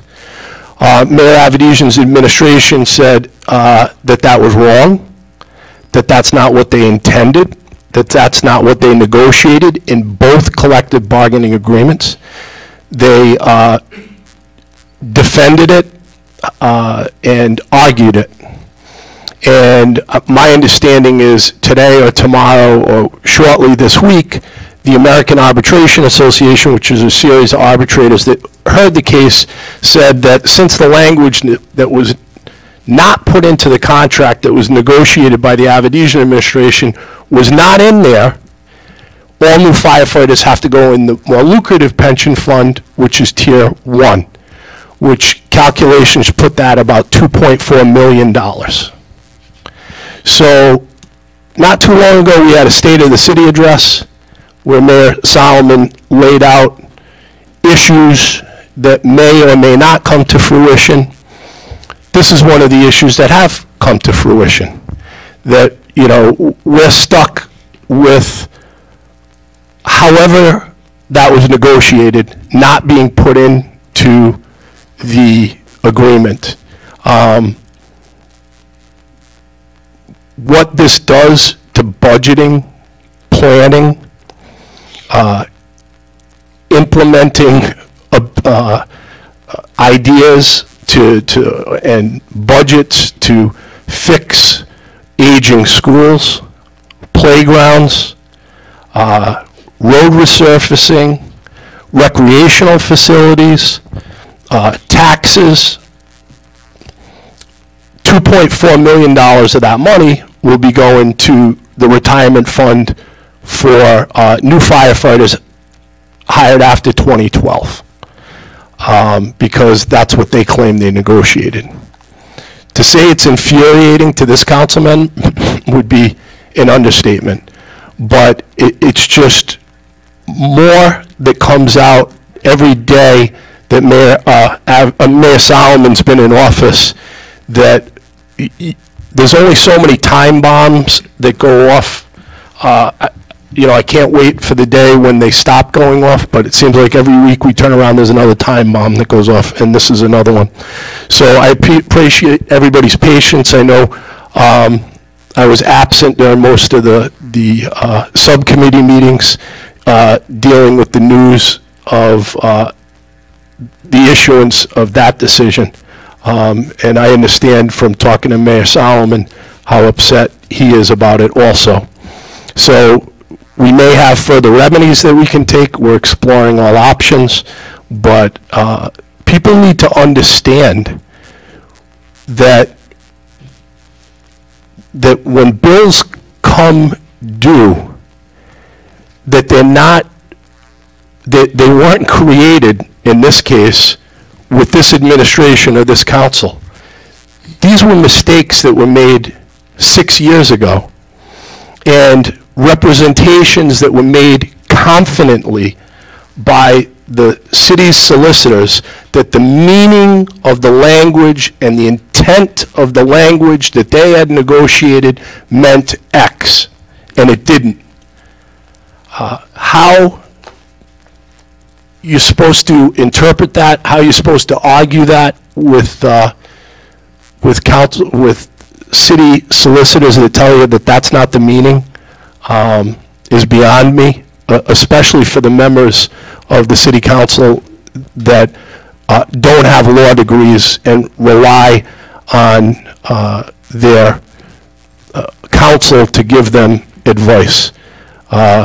Reminds me of going to the doctor and arguing about how a procedure should be handled and how the operation should be done. You can't do that. You rely on the doctor that you choose. But what's most frustrating is the same provisions that were adopted with regard to municipal employees and with regard to police department employees, that language was included to not be put in the more lucrative pension system. But when it came to firefighters, it was mysteriously left out twice, just as mysterious as we learned, and I had mentioned before, that there was a contract that was negotiated on the side and was never brought before the council on 2 collective bargaining agreements. So let me repeat that. A separate side deal that was never shown to us. And we voted on 2012, and it was again never shown to us but paid out in 2015. It's baffling to me. And it's one of the reasons that we've spent last year's council and this year's council so much time analyzing what had occurred financially in the past, because we have to absorb those blows financially to be able to move forward. And there's only so many blows you can take before everybody starts feeling it.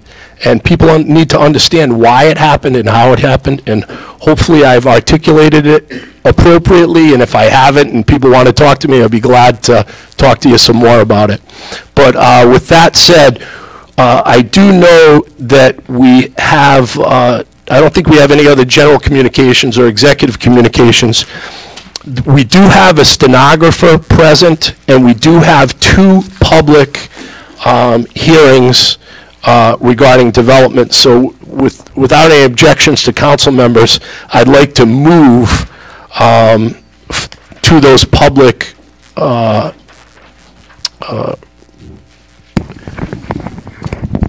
referred businesses, as they say, regarding public hearings.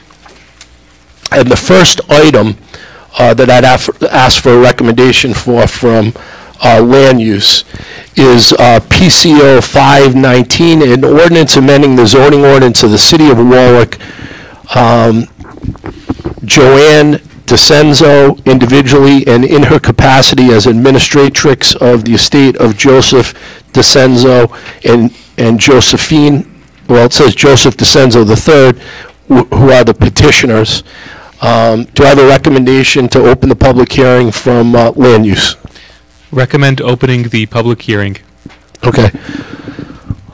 All right, so Councilman, if you could if I could defer to Councilwoman Travis to open the public hearing, since it's in your ward. I make a motion that we open the public hearing on PCO 5-19. And that's seconded by Councilman McAllister. All those in favor? Aye. All those opposed? So the ayes have it. The public hearing stands open on PCO 519. Is there anybody here to speak in favor of that?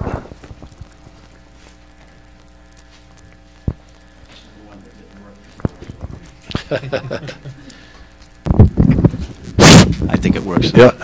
Thank you, Mr. President and members of the City Council. My name is Joseph DeAngelis. I'm an attorney, and it is my pleasure to represent the DeCenzo family that have owned and operated the Pleasure Marina for the last 23 years. With me this evening is Joseph DeCenzo, representing his mother, who is not with us because she's in Florida enjoying the good weather.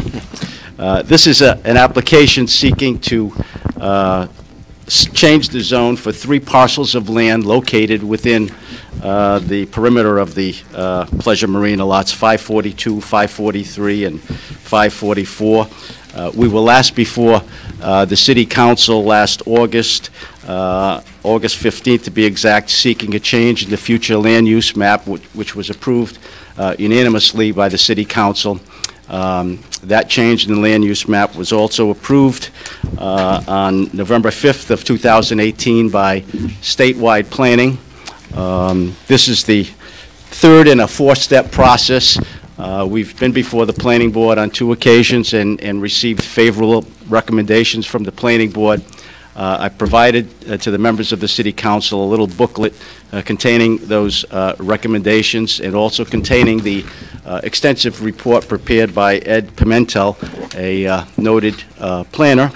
And the last step in the process is if we receive approval from the City Council for this zone change, then the DeCenzo family will seek an administrative subdivision to merge the 10 parcels of land that are all located within the marina complex so that it can be one parcel in its entirety and without lot lines confusing the process. So I have no further witnesses to offer this evening. Mr. DeCenzo is here to answer any questions that members of the council may have, and we would appreciate your favorable consideration.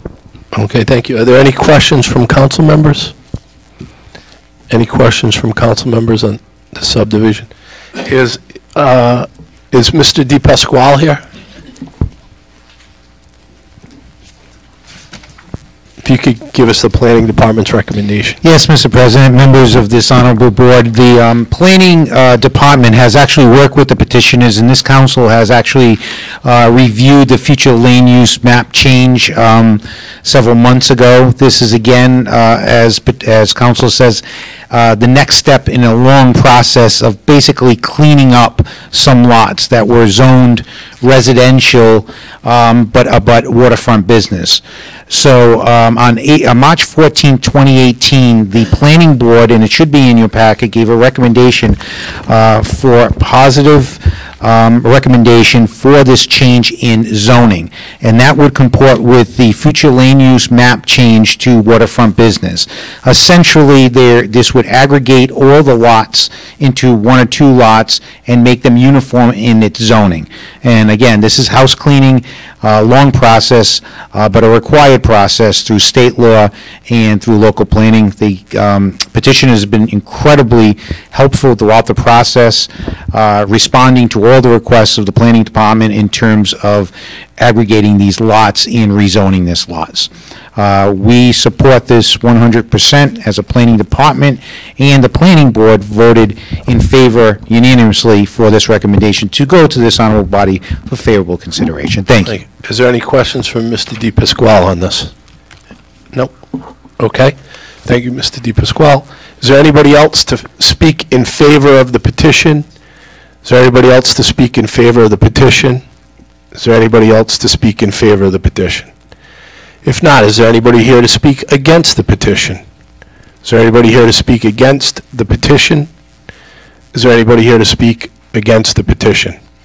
If not, Councilwoman Travis, if you could move to close the I public. make a motion that we close the public hearing. Seconded by Councilman Lattisaw, Councilman McAllister. All those in favor? Aye. All those opposed? Okay, Councilwoman, do you have a motion? A favorable action on PCO-5-19. Seconded by Councilman McAllister, Councilman Lattisaw, and Councilman Ricks. Is there any discussion on the presentation that we just have? Any discussion? If not, a yes is to approve Councilwoman Travis's motion for favorable action. Clerk will call the roll. Yes. Mr. Corley? Yes. Mr. Howe? Yes. Mr. Lattiser? Yes. Mr. McAllister? Yes. Mr. McElroy? Yes. Mr. Ricks? Yes. Mr. Sinapi? Yes. Ms. Travis? Yes. 9 yes. PCO 519 stands pass, first passage. The second public hearing that we'll move to is PCO 619, an ordinance amending the zoning ordinance of the City of Warwick, Great Point Group LLC petitioner. Do I have committee report from Land Use? Committee report, recommended public hearing. Thank you. For action, Councilman Sinapi, if you could move it for public hearing. I move that this be moved for public hearing, specifically PCO 6-19. Seconded by Councilman McAllister, Councilman Lattisaw. All those in favor? Aye. All those opposed? The ayes have it, and the PCO 619 is open for public hearing. Is there anybody here to speak in favor of it? Good evening, Mr. President, members of the council. For the record, my name is John C. Revens, Jr. I'm an attorney with the law firm of Revens in St. Pierre with offices at 946 Centerville Road in Warwick. I represent the applicant. As the council president indicated, we're here requesting a zone change to Planned District Residential Overlay District for the subject property, which is located between Greenwich Avenue, also known as Lambert Lind Highway, and Old Greenwich Avenue. The subject property is zoned general business. It's currently undeveloped and in a vegetative state. It's been on the market for more than a decade. The application has been reviewed by your planning department, who made a favorable recommendation to the planning board to grant master plan approval for this project. At their last meeting, they unanimously gave master plan approval to the project, and they also unanimously made a favorable recommendation to the city council to approve the zone change. This would actually be a downgrade in the allowable use of the property, since it's zone general business. All kinds of retail and business uses would be permitted on this property under the current zoning. This change that's before you would limit it to Planned District Residential, and the applicant intends, if you see fit, to approve the ordinance, and the planning department and the board give preliminary and final approval to build 10 condominiums in 2 buildings, one of 6 units and one of 4 units. For those of you who aren't lucky enough to live in Ward 8, the subject property is on the west side of Greenwich Avenue, on the south side of Greenwich Avenue, where it intersects with the Patuxent River. So all of the property that's abuts this is either planned unit residential already, or it's retail. It's across the river from the Warwick Mall. The principal of the company is here, and there's an engineer here if you have any detailed questions, but That's basically the reason for the request. Thank you, Mr. President, members of the council. Thank you. Do you have any witnesses, Mr. Rep? No, Okay. Mr. Chairman. I have people here if you have questions, but since it's a legislative act and amending the ordinance, there's no reason to go through that again, but we did present witnesses at the planning board, and you have a favorable recommendation from the staff as well as a recommendation from the board. Thank you. Is there any council members that have questions? Councilman Lattiser. Thank you, Mr. President. First of all, let me say that I support this type of project. Certainly, we know. You're welcome. Certainly, we all heard the council president's comments a moment ago. So this, I think, is a bit of encouraging news to bring these type of properties into the city of Warwick. The question that I have is on the signature page, petition requesting an amendment to the zoning ordinance. I cannot read that signature at all. What is that signature? It's mine. That's yours? And I want to thank you, Councilman, for complimenting me on my handwriting. Well, my goodness, Counselor, you can consider it a compliment if you'd like. I want to take it that way. That's okay. I think that's better for both of us. All right.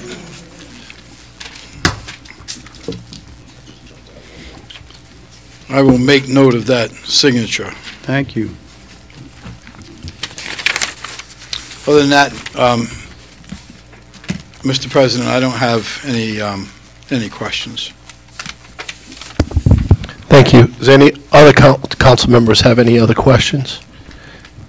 Any other council members? If I could have Mr. DePasquale, the Planning Department Director, Chief of Staff, and...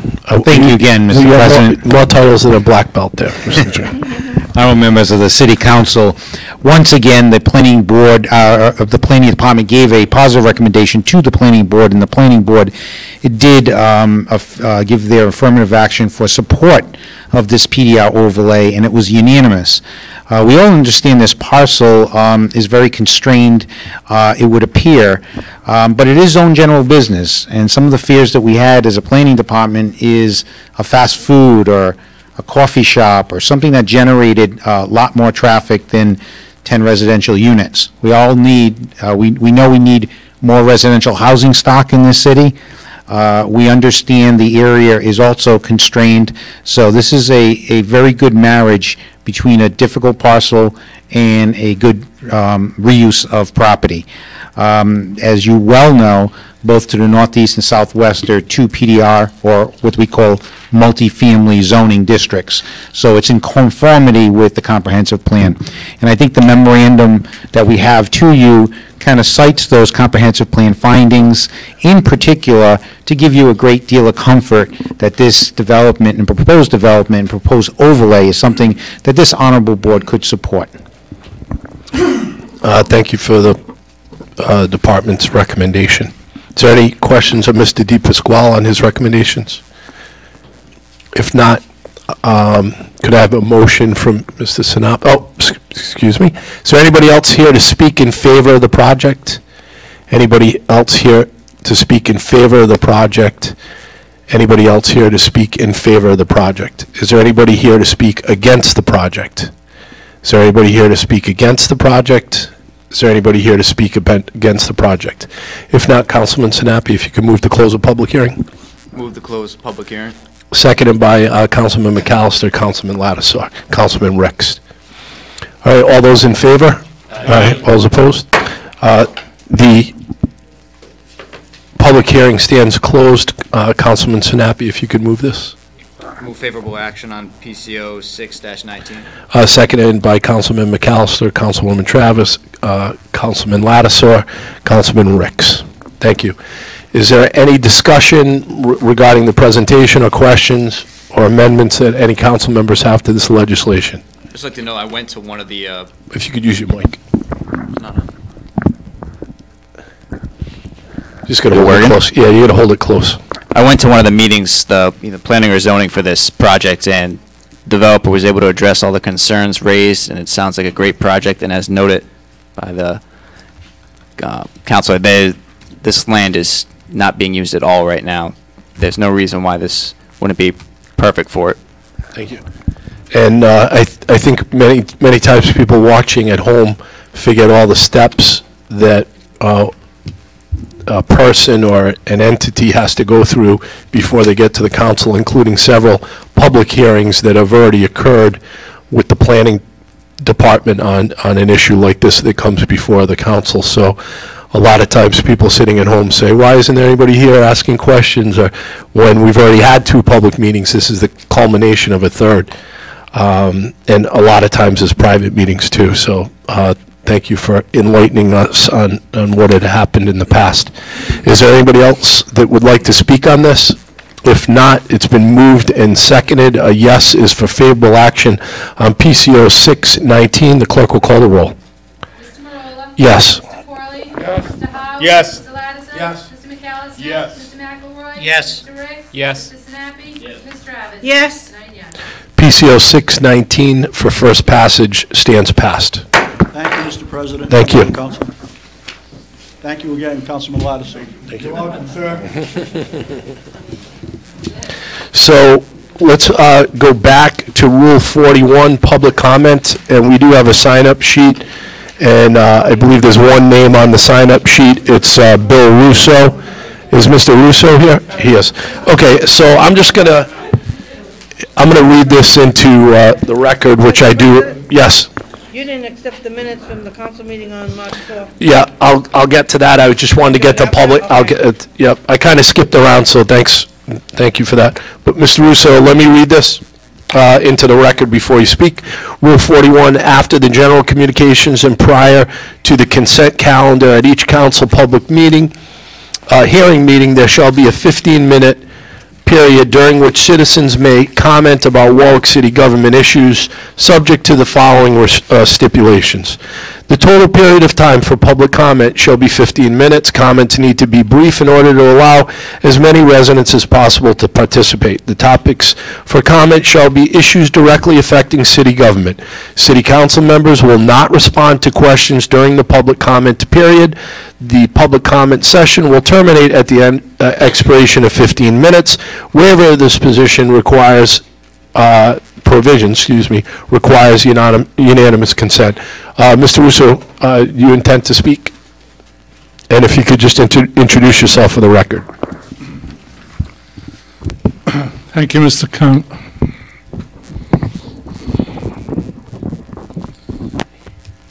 It might be on. You got to Just playing with it, I think. Thank you, Mr. President. Is it on? Thank you, Mr. President, and members of the council. I just want to take a moment.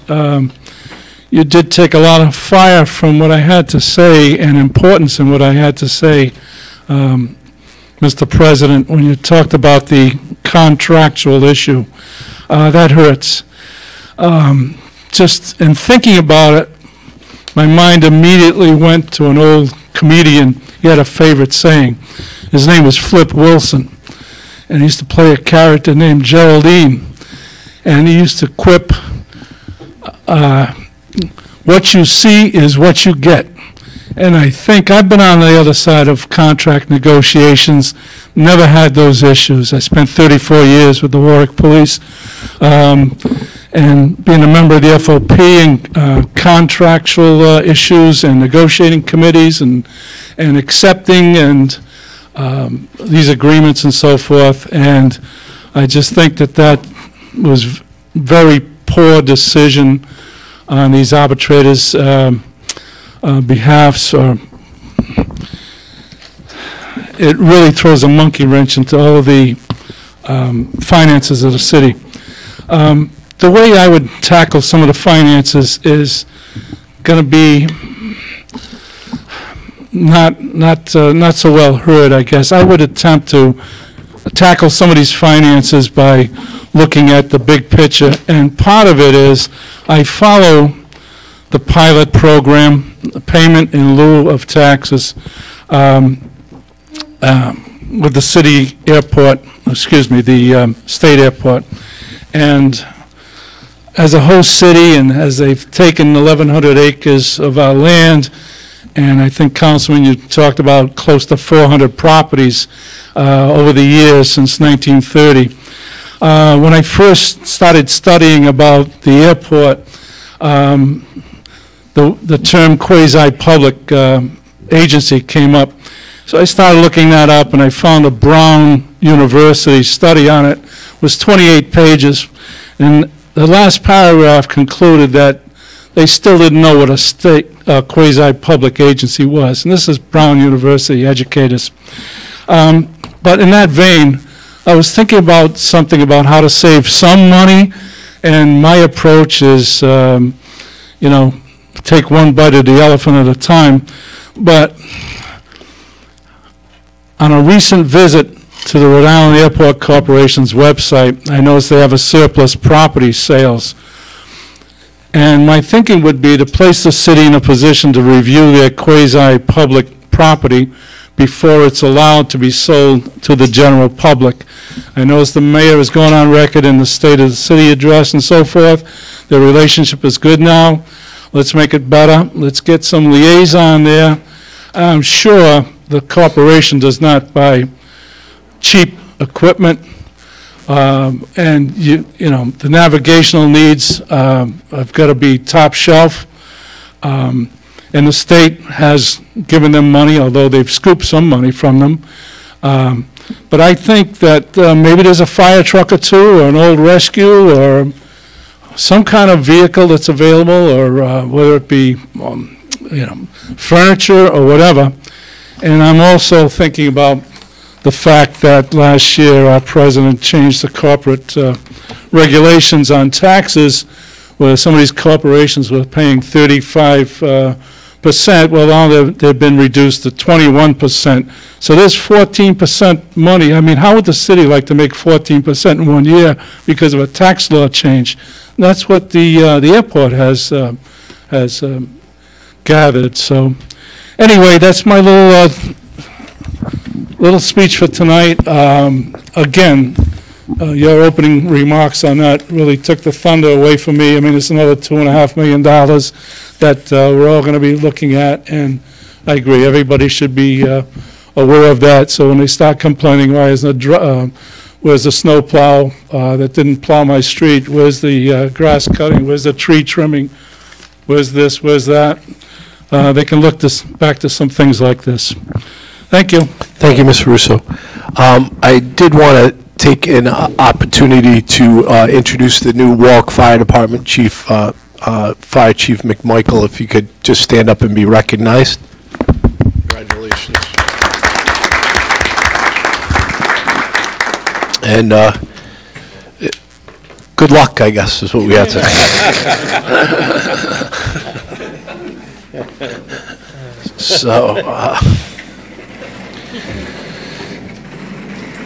So next on the agenda is the acceptance of the minutes from the council meeting held on March 4th, 2019. Councilman Lattiser. Seconded by Councilman McAllister. Any discussions? Councilman Howe. Any discussions? A yes is for favorable action to adopt to accept the minutes. All those in favor say aye. Aye. All those opposed. So the minutes are accepted. We'll move ahead to the consent calendar. There are no announcements of appointments. There are no appointments requiring confirmation. So we move to the consent calendar. Resolution relative to bids PCR 4119 is a recommendation from Finance. Committee recommends favorable action. For action, Councilman Lattiser. Move favorable action on PCR 4119. Seconded by Councilman McAllister. Councilman Howe. Go ahead, Councilman Lattiser. First item, 2018-247, Neptune cold water meters, favorable action. 2019-246, fire apparatus annual pump testing, containing PCR 4319. 2019-248, playground renovations, Salters Grove, favorable action. 2019-250, become PCR 4419. 2019-252, rescue service billing, has become PCR 4519. Thank you. Are there any further discussion on the consent calendar? I know there was a lot in finance. Is there any further discussion? If not, a yes is to approve the consent calendar, and then we'll move to the items that were withdrawn.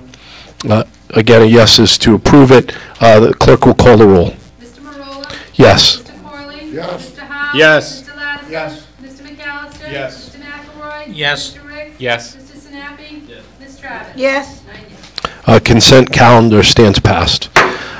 First item that was withdrawn, Councilman Lattiser, if you could make a motion, or actually a recommendation. At the request of the sponsor, it was held until April 1st. And that was, PCR 4319. okay, formally 2019-246, correct? So that will be held till April 1st. Next item on the agenda is 2019-250, that's what it formerly was, it's now PCR 4419. Is there a recommendation from Finance? Committee recommended favorable action within the minute.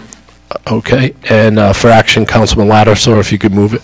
Move favorable action on PCR 4419 with the amendment. Seconded by Councilman McAllister and Councilman Lattiser. Councilman Howe. Go ahead, Councilman Lattiser. The amendment was to approve a one-year contract in the amount of $40,112.10. So that's your motion to amend? Motion. Okay, do I have a second on that motion? Councilwoman Travis, Councilman McAllister, Councilman Howe. Is there any discussion on the amendment? It's just to amend it to, Contract and amend the amount to $40,112. okay. Is there any discussion on that? Any questions? I know there's a lot of questions in committee. Okay, a yes is to approve on the amendment for PCR 4419.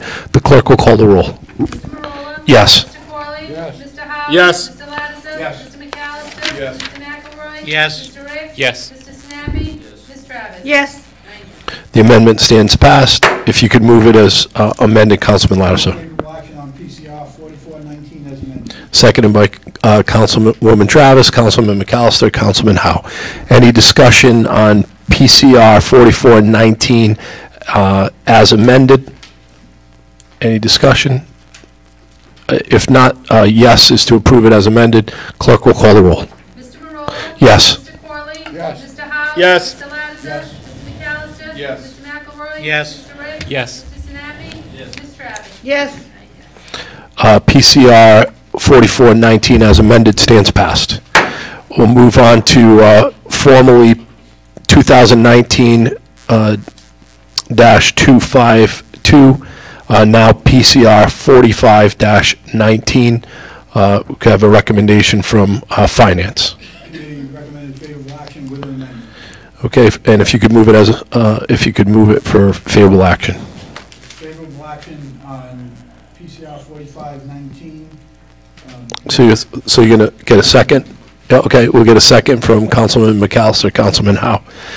Do you want to move the amendment? Yes. The amendment will be to modify the contract date from April 1st, 2019 through June 30th, 2020, which will amend it to a 15-month contract, and the amount was $131,250. So that's been moved and seconded by Councilman McAllister and Councilman Howe. Is there any discussion on the amendment making this a 15-month contract instead of a 3-year contract? Any discussion? If not, a yes is to approve the amendment, and the clerk will call the roll. Mr. Marola? Yes. Mr. Corley? Yes. Mr. Howe? Yes. Mr. Lattiser? Yes. Mr. McAllister? Yes. Mr. McElroy? Yes. Mr. Ricks? Yes. Mr. Sinapi? Yes. Ms. Travis? Yes. The amendment stands passed. Councilman, if you could move it as amended. Move favorable action as amended on PCR 4519. Seconded by Councilman McAllister, Councilman Howe. Any discussion on PCR 4519 as amended? Any discussion? If not, the clerk will call the roll. Mr. Marola? Yes. Mr. Corley? Yes. Mr. Howe? Yes. Mr. Lattiser? Yes. Mr. McAllister? Yes. Mr. McElroy? Yes. Mr. Ricks? Yes. Mr. Sinapi? Yes. Ms. Travis? Yes. PCR 4519 as amended stands passed. We've already taken up PCO 519 on the agenda, and PCO 619 we've already voted on. We'll move to unfinished business, and the first item on the agenda is PCO 2118 Sub A, an ordinance to amend Section 4-13, keeping and feeding wildlife. That's for second passage, committee report ordinance. Favorable action. For action, Councilman Ricks. Request favorable action. Seconded by Councilman McAllister. Any discussion? This is for second passage on PCO 2118. If not, a yes is to approve, and the clerk will call the roll.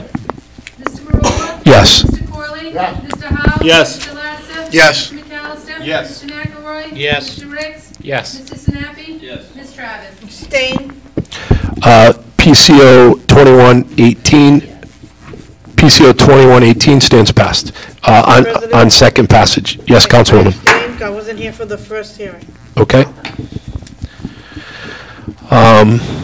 Next item on the agenda is PCO 2418 Sub A, an ordinance amending the zoning ordinance of the City of Warwick, DT Realty Properties LLC petitioner, Sordom Development LLC, and Expo Realty LLC owner. This again is for second passage. We voted on it last month. Committee report, land use. Recommend favorable action. For action, Councilman Ricks. You moving? Move for second passage. Okay, and that's seconded by Councilman Howe, Councilman McAllister. Any discussion on this ordinance for second passage? If not, a yes is to approve for second passage, and the clerk will call the roll. Mr. Marola? Yes. Mr. Corley? Yes. Mr. Howe? Yes. Mr. Lattiser? Yes. Mr. McAllister? Yes. Mr. McElroy? Yes. Mr. Ricks? Yes. Mr. Sinapi? Yes. Ms. Travis? Abstain. PCO 2418 stands pass for second passage, and Councilwoman Travis abstains for the same reason? Yes. Okay. Next is number 3 on the agenda is PCO 1-19 Sub A, an ordinance amending the zoning ordinance of the City of Warwick. Stephen Fairbanks, Chief Investment Officer, PHM Providence LLC petitioner. Again, this is for second passage. Committee report, land use. Recommend favorable action. For action, Councilman Howe. Move for favorable action. Seconded by Councilman Lattiser, Councilman McAllister. Any discussion on PCO 1-19 for second passage? Any discussion? A yes is to approve, and the clerk will call the roll. Mr. Marola? Yes. Mr. Corley? Yes. Mr. Howe? Yes. Mr. Lattiser? Yes. Mr. McAllister? Yes. Mr. McElroy? Yes. Mr. Ricks? Yes. Mr. Sinapi? Yes. Ms. Travis? Abstain. PCO 1-19 stands passed, and same abstention for Councilwoman Travis. Next on the agenda is PCO 219, an ordinance in regards to rescue service fees. Committee report, and this is, again, is for second passage. We heard this last month. Committee report, recommendation from Finance. Committee recommends favorable action. And for action, we'll go to Councilman McAllister to move it. Move favorable action. Seconded by Councilman Lattiser, Councilman McElroy, and Councilman Howe. Again, this is for second passage on PCO 219. Any discussion on second passage? If not, a yes is to approve, and the clerk will call the roll. Mr. Marola? Yes. Mr. Corley? Yes. Mr. Howe? Yes. Mr. Lattiser? Yes. Mr. McAllister? Yes. Mr. McElroy? Yes. Mr. Ricks? Yes. Mr. Sinapi? Yes. Ms. Travis? Yes. PCO 219 stands pass for second passage. Next on the agenda is PCO 419, an ordinance prohibiting traffic from Evergreen from turning westbound on Pavilion. This is for second passage. Committee report, ordinance. Favorable action with amendment. And for, if you could move it, Councilman Howe. Move favorable action with amendment. Okay, seconded by Councilman McAllister.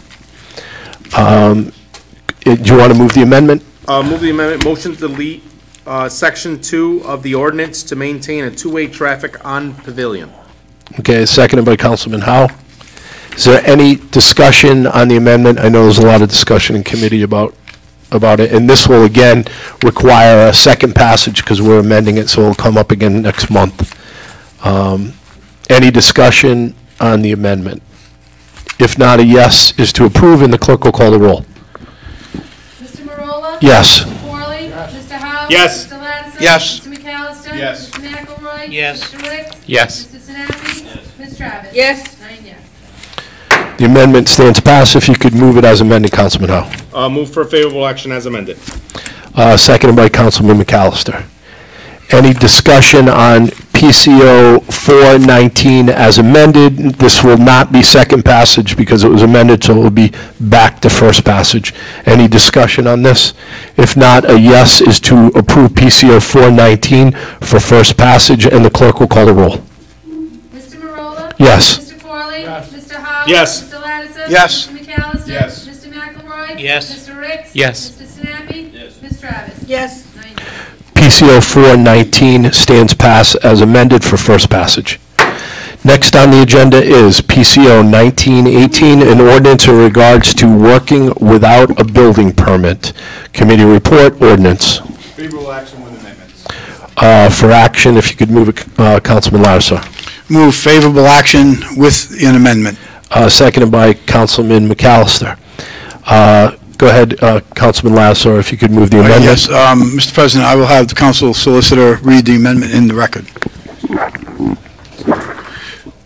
I move the following amendment, PCO 19-18, for favorable action as amended. Seconded by Councilman McAllister. If the clerk, if the city council attorney could read it into the record. So being moved is one amendment. There's a couple of changes. On page 1, line 6, we are amending the title, and it will now read, penalties for failure to obtain building, plumbing, electrical, and mechanical permits. On page 2, we're going to amend line 3 to read as follows, failure to pay any and all fines, penalties, or processing fees. On line 5, such time as all fines, penalties, or processing fees. On line 9, it'll read all fines, penalties, or processing fees. And on line 11, the word permit will become permits. We are deleting the word fee at the end of the sentence and inserting in its place the word amounts. Thank you. Is there any questions from council members on the amendments? I know that Councilman Lattiser was pleased to have so many attorneys on the council to get so much advice on these amendments. Mr. President,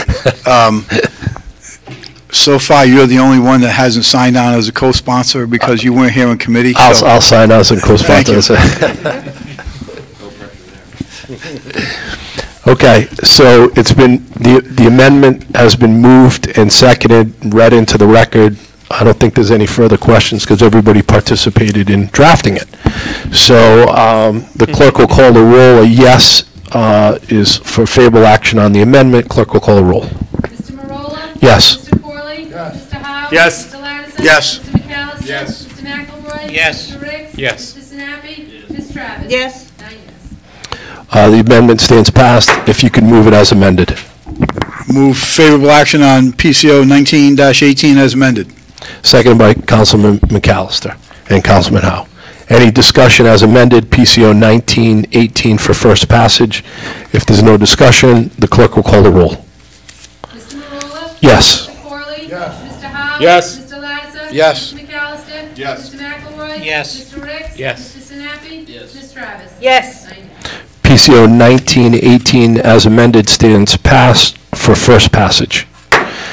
Next on the agenda is PCO 1815, Neighborhood Improvement Program, an ordinance that will make landlords responsible for the cost to pick up debris left on the street by tenants, and I don't believe this is drafted. Committee report, ordinance. Hold to April 22. Held till April 22. Next item on the agenda is PCR 9417, bid number 2017-147, State of Rhode Island Telecommunication Services / installation and parts. Committee report, Finance. Hold April 22. Held till April 22nd. Next item on the agenda is PCR 14817, bid number 2018-143, installation of sprinklers at the Cooper Building Drill Hall. Committee report, Finance. Hold till April 22. Held till April 22nd. Next item on the agenda is PCR 1618, tree damage. That's not drafted. Committee report, Public Safety. Held till April 22nd. Next item on the agenda is PCR 15418, Sub A, resolution regarding airport air quality. Committee report, intergovernmental. It was, Withdrawn? withdrawn. Okay, so the recommendation is to withdraw. Councilman Ricks, if you could make the motion to withdraw. Move to withdraw. Okay, and that's seconded by Councilman Lattisaw, Councilwoman Travis, and Councilman McAllister.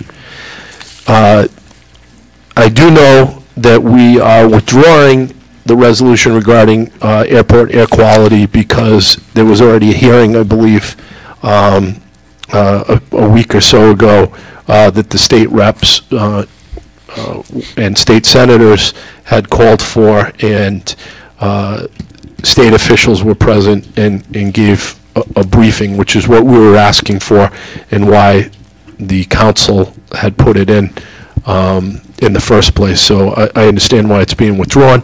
Is there any other further discussion on this? If not, a yes is to withdraw, and the clerk will call the roll. Mr. Marola? Yes. Mr. Corley? Yes. Mr. Howe? Yes. Mr. Lattiser? Yes. Mr. McAllister? Yes. Mr. McElroy? Yes. Mr. Rick? Yes. Mr. Sinapi? Ms. Travis? Yes. 9 yes. PCR 15418 stands withdrawn.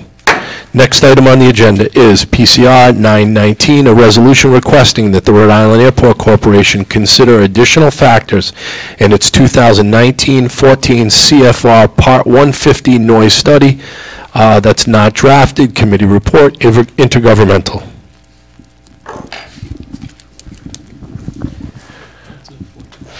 Hold to 422. Held till 422.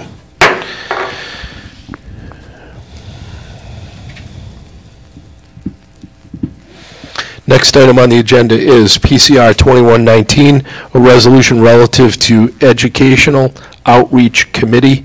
That's not drafted. Committee report, Health, Education, and Welfare. Hold till April 1st. Held till April 1st. And we'll move to unanimous consent. Is there anything for unanimous consent from Ward 1? No. Pass. Ward 2? Pass. Ward 3? Pass. Ward 4? Pass. Ward 5? Yes, Mr. President, we had one item on for unanimous consent. I'm going to request to hold that until April 1st. Okay, so that will be docketed, I guess, for April 1st? Is there any objection to be docketed April 1st? Okay, so that'll be docketed April 1st. Anything from Ward 6? Pass. Ward 7? Ward 8? Ward 9 passes. Councilwoman Travis, if you could move us into the docket session. There be no further business with this honorable body, I move to a docket session. Councilwoman Travis moves to the docket session. Do we have a second? Councilman McAllister, Councilman Lattisaw. All those in favor? Aye. All those opposed? Move to the docket section. Ward 1, anything to docket? Pass. Ward 2? Pass. Ward 3? Pass. Ward 4? Pass. Ward 5? Pass. Ward 6? Pass. Ward 7? Ward 8? Ward 9 passes, and have a good evening. Council stands adjourned. Joseph's. We normally don't have it, that's like the fourth week. I'll wear it tomorrow. Normally don't have it on the A fourth different week red. because the I wore it vacation, for so today. it's like, it would be the first, the 8th, Honor and the of following St. would be the 15th. But we're gonna have it on the 22nd instead of the 15th. The 15th, it's first and third of the month, yep. That's really, Yes, so that means then we had one in February too. Yep.